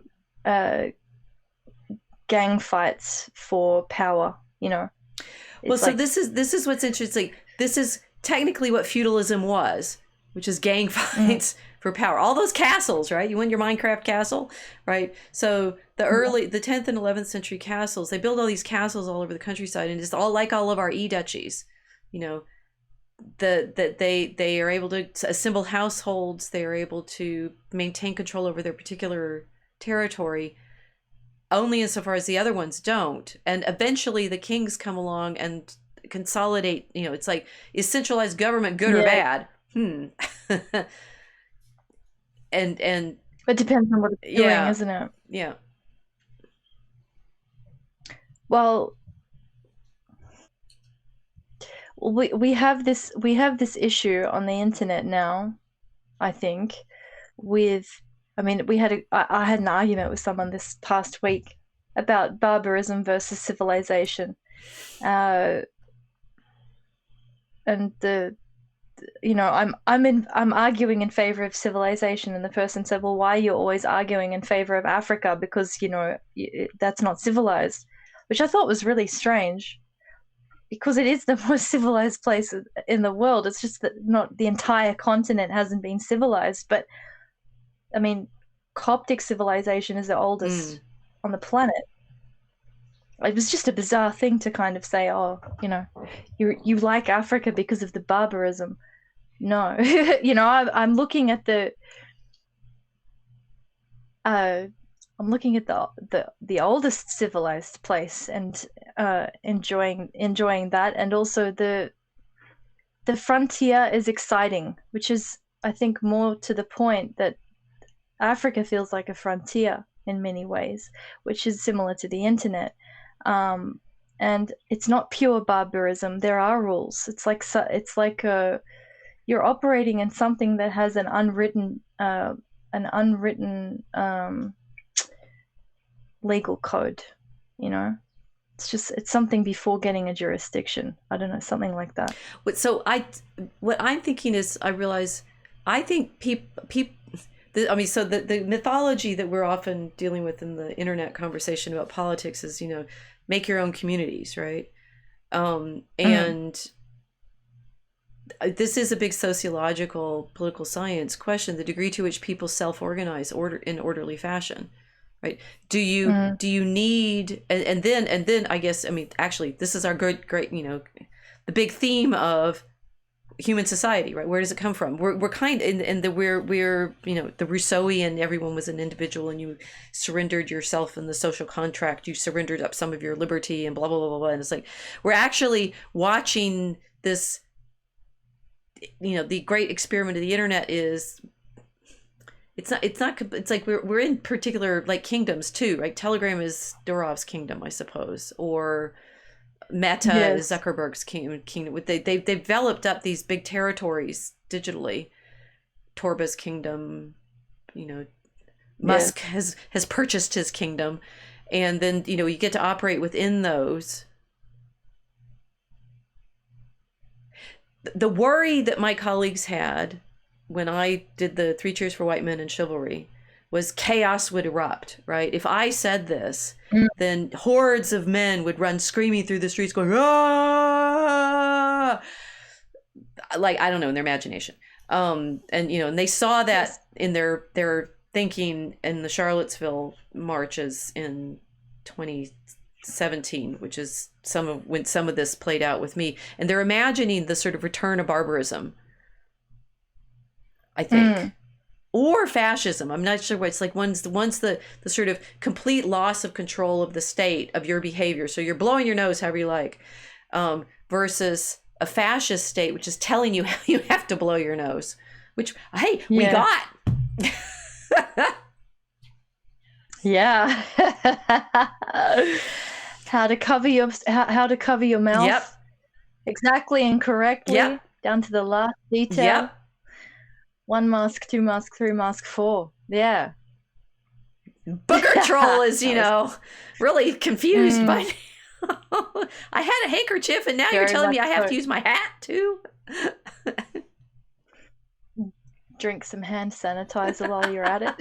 Well, the civilizing process, we recognize you'd really rather, that people weren't blowing their nose onto the floor all the time. Okay, so and this is where we got, trapped in the COVID training of most of the time we are accepting the rules, the social rules, the behavioral rules. And I don't know what the liberty part comes in. I sort of like shot off into another thought there. We're just talking about manners, right? And the manners, I think usually we're thinking of manners not as something that you will be fined for if you misbehave, but that you'll be shunned for socially. I did find that list finally. It was hiding in shame tax. The shame. You pay that shame tax. What screams I'm lower class. Not teaching or enforcing manners in children. Allowing children to run wild in public places and letting them scream and throw tantrums is rude behavior.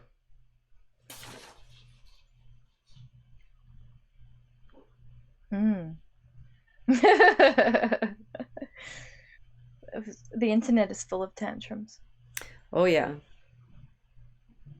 Well, and then there's the continuing problem. Realize we've laid out all these problems. Maybe we're going to take more videos to solve the manners on the internet. But in this picture, Jane is dressed as a man, right? She's in breeches and her leathers and such, and she's with Doris Day Jane. Yeah, Doris J. Jane. And what's the dancer's name that she's helping? She becomes Adelaide Adams. She becomes her friend, right? And by the end of the movie, they're both dressed as girls, right? I mean, there's a whole scene where they get Jane to dress like a girl, and then they go to the ball with the men who look identical, right? The men have to, well, one's in a uniform and the other's in white. I mean, it's like they're dressed properly now as our Victorian women, and although maybe probably showing more skin, I think, than they tend to show in the Victorian period. They'd have more covers at their tops. But Doris Day's Calamity finally dresses like a woman. So sort of where do women fit in this? I mean, in the masculine world of the frontier, and you're, gender switching between Calamity Jane fighting and goth chick on the Mosaic Ark stream. Shocked many people, right? As much as Calamity Jane in her dress, right? Yeah, well, even when I first when I identified myself and I took off the Anon label, that was very similar to Calamity Jane finally wearing a dress. But people don't seem to get, like, we're at the frontier right now. We don't have, especially in Australia, because we're west, right. We're wild west, and like if you go west in the States, you end up in California, and then if you keep going west, you'll end up in Australia. So we're like far west, right. And we haven't emerged from our colonial period. We're still in colonial period. People say we're national. We're not national yet. This place has not achieved nationality yet. I will argue about it until I'm blue in the face. Because we're still stuck in the colonial phase of our development, culturally, people have no idea how to behave. We're still in frontier rules. And the interaction between men and women in Australia is very interesting. I had a friend from Arabia who came here, and I was talking to her about like really Arabia, Gulf Arab. And she was asking me about the culture here, and she said, there's some things that I'm noticing about the way men and women are together, etc. And I said, yeah, well, I'm guessing you may have noticed by now that my laptop's about to die. I forgot to turn the charger on. I said, you may have noticed by now that men don't help women here. Do you need to stop and turn it on? I'm going. Yes, hold that thought.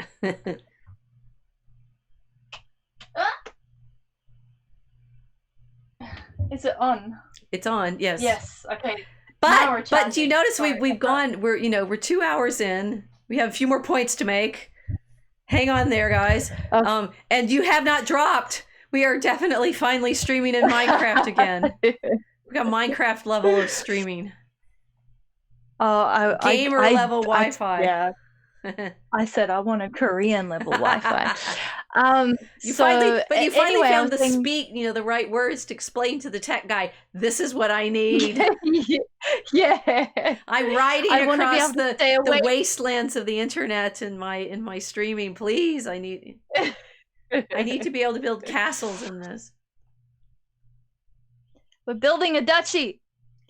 I need duchy level internet. Right, but you realize at no point have we solved. It's like we need, if we're in feudalism, we have these little castles, but we don't necessarily want the big centralized state. But we need women and men behaving well together, but we need them not in the colonial, mercantile vending machine. Do we know where to go to find the relationships that we're actually trying to model ourselves in? Well, yeah, I have an idea, but it's I'll finish my story just to kind of outline the frontier problem.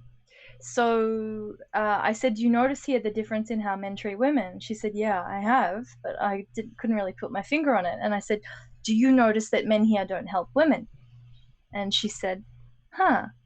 I said, pay attention to the way that the men who were born here treat the women around you versus the way that men behave in the Gulf. So she's like, oh, wow. You know, then we talked some more and she said, yeah, you were right. I said, it's the little things. But what have you noticed most? She said, if I'm in trouble when I'm in the Gulf, even if it's a non-Arab, you know, non-Arabian, the expatriates that are living there have clearly soaked up part of that culture. She said, if I'm in trouble and I have a male friend or, you know, whatever, I'll call them and they'll come, they'll take care of it. She said, Australians don't have the same rules here. I said, no, they don't. The women have to take care of things. She said, yeah, she just started noticing it. It's a very subtle lack of patriarchy. It's a very subtle lack of chivalry and a chivalric code. And so in the digital world, we have the same issue. Same problem. Now, as you were describing this, I was thinking, well, we're dealing with the digital world, which is infertile. Yes. So now we don't even have, you know, in the flesh, in the everyday, in the interactions, even in a colonial frontier country where the men are not chivalric. Sorry, Aussies, but you're not yet. But in the Middle Ages, chivalric comes out of the frontier context, right? It's like you will die if you're not taking care of your women and your women. But we have been demilitarized. So we've got a whole bunch of problems. I can't even get into it yet, but like we've had waves of warfare. We've been hyper-militarized because of warfare. And then we lost the men. And then we flipped over into this weird pseudo-matriarchy where the men all look like men, but they're not functioning like a patriarchy. So they're kind of Ken dolls. Oh man, I'm going to offend everyone in this country by saying this, but it's just the truth. Old world people that move here will know what I'm talking about because they behave differently. But frontier people here are completely stuck in this pre-chivalric, feudalistic kind of operation where they haven't clicked over yet. And I don't think that they need to, because we don't have the same danger that requires people to adopt particular codes of behavior. Maybe that's the problem. Anyway, at least there's a potential for fertility in this environment, you know, in the flesh, because men and women are interacting. And then they want some romantic outcome from those interactions. On the internet, it's sterile. So whatever culture we're creating on the internet,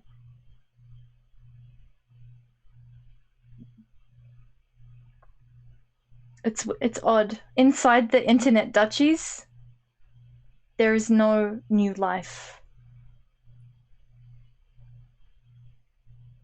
We can't say, if we've created, for example, if we've created a chat room and we've established rules in that particular chat room or on a particular social media site, we cannot bequeath that to a new generation that was born inside that chat room. People are going to come from the outside in, always.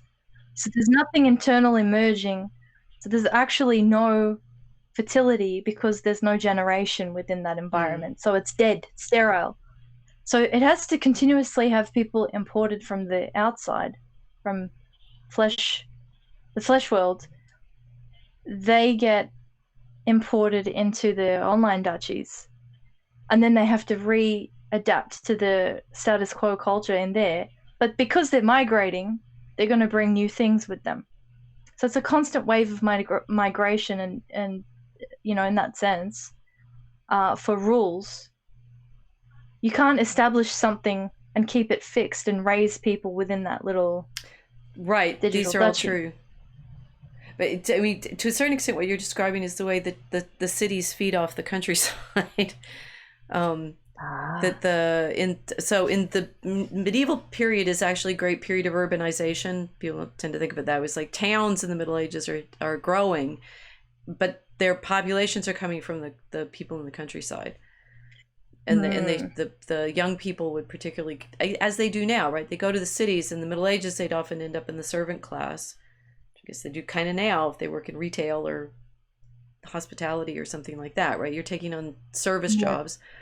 And the people in the cities tended to die when disease went through the city and so forth. Yeah, so there's a imbalance of fertility from the country to the city from the beginning. It's a sort of feature of, well, interestingly, civilization, but curiously, and maybe this is where I think we're fertile with new topics, which is good because we were trying to figure out what our new season is, right? We got out of our doom loop, and we got Minecraft level streaming. we can get into this, right? I think we're creating the problem. It's like we need to reinvent civilization because it's happening here in this digital place, and it's happening in these chat rooms, and it's happening in our little Minecraft castles, and we don't know how to do it yet. Now I've lost myself. What was I thinking? Well, how the countryside populates the city. That they're actually they don't exist independently of each other, right? There's no countryside if there's no city. So when Robert the Pious is making his promises not to ravage his own countryside, that countryside is developing because of the castles. So they work together. There's not only a castle and no countryside, and there's not only countryside and no castle. Because if, take note, you don't have a castle to protect your countryside, somebody else comes and steals your stuff.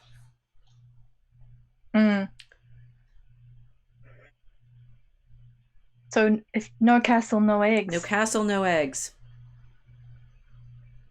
Somebody else has stolen your eggs. That works on several levels. So we have this fantasy. I mean, it's like of all of the chivalric images that I found that Edward Leighton Edmund Leighton painted. I see that's Wikipedia barely has any. Leighton apparently had like a boring life. He did no adventures and stuff like that. He's 1852 to 1922, so he could have had adventures. But of all of the paintings that he did, the one that I'm showing now is the one that was most mysterious to me because it's called The King and the Peasant Girl, or something like that. And there's a king kneeling before a young woman who's in rags, offering her a crown. And I used that in class today to talk about Ethelstan, because apparently the first king of England, is ballads had it, the son of a shepherd girl whom his father saw one night, had a one night stand with, and he becomes king, right? So the king of England was originally the child of a shepherd. Cool, eh? But then I looked up what this picture actually is, and apparently it's a famous story from the 16th century, not the 10th, which was what I was pretending, but called The King and the Beggar Maid. And the king in the story is African. Did you like that? It's Kefetua and Penelophone. And apparently there's a famous 16th century ballad. The references to it in Shakespeare and the ballad that we have is from the late 16th century of this story. If he sees this beautiful woman, it's like the dream of the internet, right? I will show myself online as a woman, and some very wealthy man will see me and want to marry me and take me away, and we have, I don't know, kids. I'm not sure, right? But that's the one that he's in the story, in this 16th century story, he's African. He's specifically an African king, although in the painting he's shown he looks maybe Ethiopian, but that he is. I mean, you don't look at this painting and instantly think this is an African with but it is. It's meant to be an African with a slave girl or a beggar girl that he lifts up.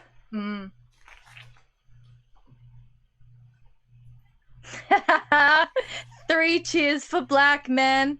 Oh, sorry, that's just so funny. Painted by Edmund Leighton, he's the same painter as did the first picture I showed of the accolade, right? That one that gets out there. Everybody on the internet is always sharing, particularly in Telegram, is always sharing all of these, traditional, remember when this was the ideal that we used to have. And I'm like, well, okay, I've researched a lot of that ideal. I've told you a little bit where from some of that chivalric ideal comes from. It's more complicated than you thought, which I, of course, knew when I said 3 cheers for white men. It was meant to start the conversation, which I guess I achieved. Okay, so that's good. But It's an 8-year an 8-year conversation and highest ongoing, bar right? of the Because 8-year we conversation. don't know how to behave. Where might we learn how not to be, women, like the what's his name, Swearingen's women in the brothels on Swearingen's, or the women on OnlyFans, or the kinds of mistakes that we make. I mean, in the hookup culture that pretty much I think every grown woman now has probably had some adventures. I was in college in the 80s. Yes, we were like young then too. That you have made mistakes in your relationships with each other over and over and over again. Where might we learn how to behave better? So what's fun about this is some of those pictures I've been showing you of women in their finery and stuff like that were painted by the same person who painted this image of, well, Mary Magdalene when she's all fancied, right? And she's fancied up just as Swearingen's women would have been for the same reason. Oh, this is the garden. No, this is the portrait of Mary Magdalene, and she's dressed in. So these are Jacques Joseph Tissot's biblical pictures. He's Roman Catholic and French, but apparently much beloved in Victorian England, which was a bit of an achievement, because when he was doing all of these pictures, now I'm showing the woman taken in adultery image. He went to Palestine, which was still Palestine at this point, no Israel, because not 1948 yet, and he took photographs and did a lot of research so that he was considered to be showing the historically accurate scenes in which Jesus lived, right? And it's sort of complicated because there's yet more layers of mythologizing in the representations here, but this meant to be the historically accurate representations of what Jesus's life was actually like in this. I don't know, it's not really orientalizing, but it is sort of, in the sense that the Europeans by this point are, one, very powerful militarily and commercially, and two, have a particular vision of the East as backward and maybe a bit barbaric, talking about civilizing still. And yet their images of how to behave well are set there.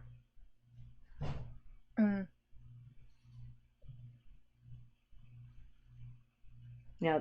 So they're admitting the origin of the culture's ideal. Interestingly, in the Middle Ages, they were always very clear about it, and they put Jerusalem on their maps at the center of the world. I mean, this is, for me, the irony of it's like when I was at Three Cheers for White Men, and it's like, how to prove you're not a white supremacist. And I'm like, well, I kind of study devotion to Jesus and Mary. And they're perfectly clear throughout the Middle Ages that, well, okay, so here we have now Salome and her dancing, right? Which is Tissot's, he gives her a handstand. She's doing yoga by this way. She's actually doing a pretty good handstand. Where she's going, she's bent over, provocatively. And Herod's leaning over his cushions at her. That European culture was always very, I mean, there is no medieval culture without the Bible, quite bluntly. And they're imagining themselves as kings, right? These 10th century kings are imagining themselves through the Psalms. So they're imagining themselves into this Jerusalem story, into this ancient world story, even as they're trying to figure out how to be king of England, setting up their little castles and burhs and cities and such. It's so interesting, and this is where you knew what the pictures were, so you were rightly pointing our audience to this, that the stories of chivalry that we're working with, I said white men, but they were never actually fundamentally European. Ironically. No. I don't know why that's so. I don't know why that is perpetuated. it's just like I've mentioned this so many times on my channel. Europa was a Phoenician goddess, a Semitic. Right. Even the name for Europe is Semitic. It's like I just don't understand this very strange kind of Chinese whispers of saying Europe and thinking white and thinking non-Middle Eastern. You know, and not thinking of the cauldron of the Semitic civilizations, because they were cauldrons, they were ethnic cauldrons. It just blows my mind that it's the synthetic homogeneity is transposed onto the history of the whole Mediterranean. I just don't understand why, except for a discomfort in dealing with the non-European Christianity. Maybe there's something in that. People don't really want to deal with it, maybe because it wrecks the Marxists' angle that Christians are evil white colonizers, and they've wrecked non-white societies by bringing Christianity in. Something like that, yeah. It's like it's the only explanation I can think for it. We're going to have to think about this and unpack it, because it's very... I mean, the more it's like I like studying history. Right now I'm reading this book where I was reading about Tissot's paintings, these paintings, and in this British Victorian attempt to give the historical Jesus, the actual accurate historical Jesus, and realizing this is a new book, and so I couldn't have known this quite in the way that she told it, because she just wrote the book, but that no matter how many times I unpeel layers in this story, as we've been discovering with our arc streams, and you find yet another layer in it, that there is this, where is the colonial, where is the white, where is the chivalric, where is the, well, you might have to, and this is the one that you liked a lot, the garden. Sit at his feet. This one's by a Polish artist, right? Whose name I will not attempt to pronounce, but this is one of my absolute favorite paintings, because, of course, Mary sitting at the feet of Jesus, and Martha, with much labor, is saying, why isn't she helping me with the housework? And Jesus saying to Mary, to Martha, that Mary has chosen the better part. She's learning the wisdom from me, which it's chivalry. Are you kidding me? Where are you going to have the idea that this culture that came from this story didn't dignify women?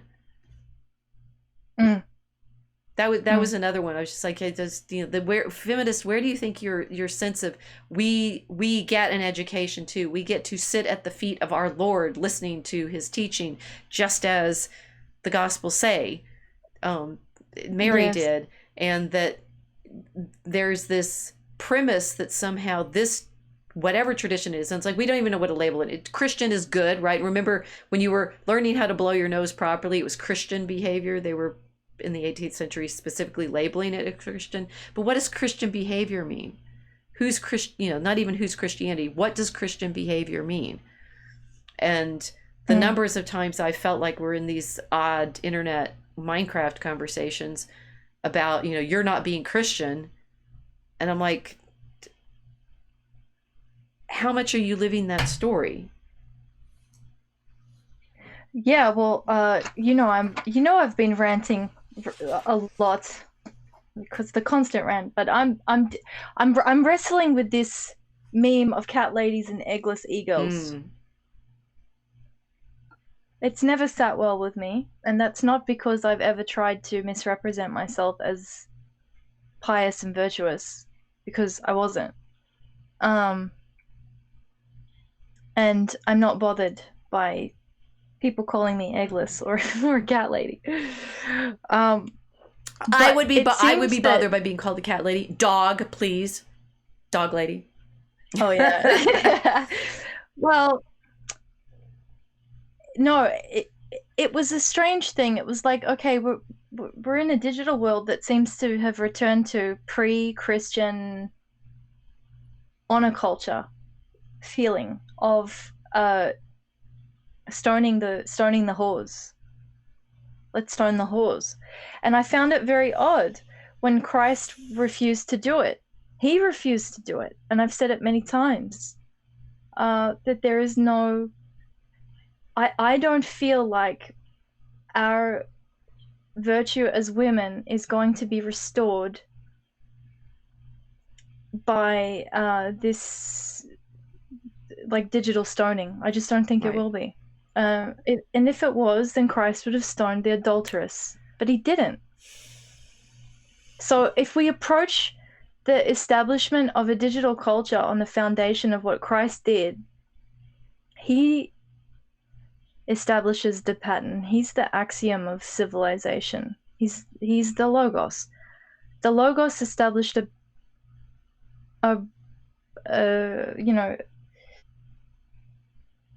the teaching for the physical world, in that he said, he who is without sin cast the first stone. He refused to stone the adulteress, and yet strangely we go onto the internet and it's the Christians, and specifically the Christian men, who are probably the worst I've ever seen in terms of their treatment of women that have fallen in virtue, with very little discussion on why women ended up like that in the first place. Why are women in frontier cultures operating like the women in frontier cultures in the Wild West? Because there's a historian, I've got the book here, and there's a whole chapter on prostitution in North America. It was a fascinating read. And according to this historian, he's a commie, but he did good work. And he said that at one point, in particular regions of North America, in frontier times, you could barely find a woman that hadn't done sex work at one stage just to survive. Right. So when you're in an environment where the patriarchy's collapsed, I'm not advocating sex work. I'm just, it's not me making excuses for sin or for a lack of virtue, but it's like I'm being realistic about the treatment of what's happening here. The denial of frontier conditions. I think a lot of people are in denial about the frontier conditions that we're in. So I say, okay, we're in frontier conditions. What does that mean? There's no patriarchy. If you're lucky, you'll get a Swearingen. Right. If you're lucky, you'll get an Al Swearingen who's running a saloon, who has a lot of guns and a lot of really, loyal people around that will enforce protection of the women in that environment. But beyond having an Al Swearingen or a Timothy Oliphant, who marries his brother's widow, the frontier itself does not allow for mercy of unprotected females. So it's like this kind of environment is what's happening in the digital world. So we end up with, instead of whores in saloons, women are all over the internet having OnlyFans accounts. Right. And obviously it's not just a survival issue. There's a lot more going on there. My problem with the behavior of the Christian men on the internet is that, okay, you want to bring Christianity to the world, but Christ wouldn't stone that adulteress. He didn't stone the whore. So why are we doing it on the internet? There's a disconnect, to me, there's a disconnect between the two things. Or saying, oh, this woman's eggless, or this woman's a cat lady. The other day I said, I'm done with the trope. I don't want to deal with the term cat lady anymore. There are women that exist in this culture that should have been nuns, that had no idea it was a vocation that was possible for them. Women are not raised to consider these things. If you're lucky, you grow up in a cradle Catholic environment where you even know that monasteries exist. But if you don't, how do you renounce the creation of a family without going into a feminist environment? Where's your out? So I don't think everybody's really analyzing exactly what it means to be in frontier conditions. And we have a super chat. So Isaiah and Annie Z. Chivalry arrives with civilization. Yoking masculinity. Globalism wants to kill masculinity. So we've explored this a lot. When maybe you have to figure out where to put a lot of these things that we've learned tonight. That the colonialism, the frontier stuff. It's like if we end up with the Tower of Babel version of things, we're also in trouble.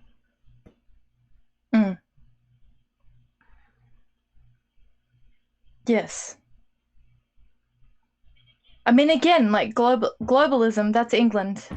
I don't understand how, like, Britain is globalism. That is the empire that allowed this whole thing to happen. Right. That is globalism. Well, and You I speak realized English, you can it worldwide. after my trip to Portugal that the Portuguese Empire is a totally different network. And those of us speaking English are within the British Empire. America, Australia, Yes. Canada, this all of this happens in just the British Empire. So as you're right, that the white is cloak for English, which is cloak for British Yes. Empire, which the United States took Yes. over, and that we're playing with NATO and I mean the race stuff obviously was never, and it was interesting that none of my colleagues in the field, they're big on globalism, right? They're big on multiculturalism. And the study of the way in which Europe has interacted with the rest of the world, which I said I was already doing that all along, right? The real question seemed to be nobody was wanting to think about where the ideals I was describing were coming from, and that when Mary Magdalene is in the stories, the first one to see our Lord risen, what does she do? This is one of my favorite of Tissot's images, right? She's just, and to think that she was the one that he does the painting of her in her full regalia, right? Now she is flat at the foot of our Lord. And then that is our risen Lord. The problem of, I think we're dealing with a lot in the internet context of what relation should men have to Christ? What relation do women have to Christ? And it's all, all of our relationships with each other in Christian understanding mediated through him. The thing that the women in the Gospels know is, on the one hand, they belong at his feet, learning from him, and two, they belong at his feet. Yes. I unfortunately have to leave. I don't want to, but someone's arrived. I'm getting text. Guess what? We are now in real life, and I have my campus image. So, yeah, that was quite a tour. I think we obviously did plan this with some care and text and pictures, but I think we also just celebrated a 2-hour and 30-minute stream with no drop frames in Minecraft. Thank you for joining us here in the real world. We're back. See you next week. Thank you. Bye-bye. Bye.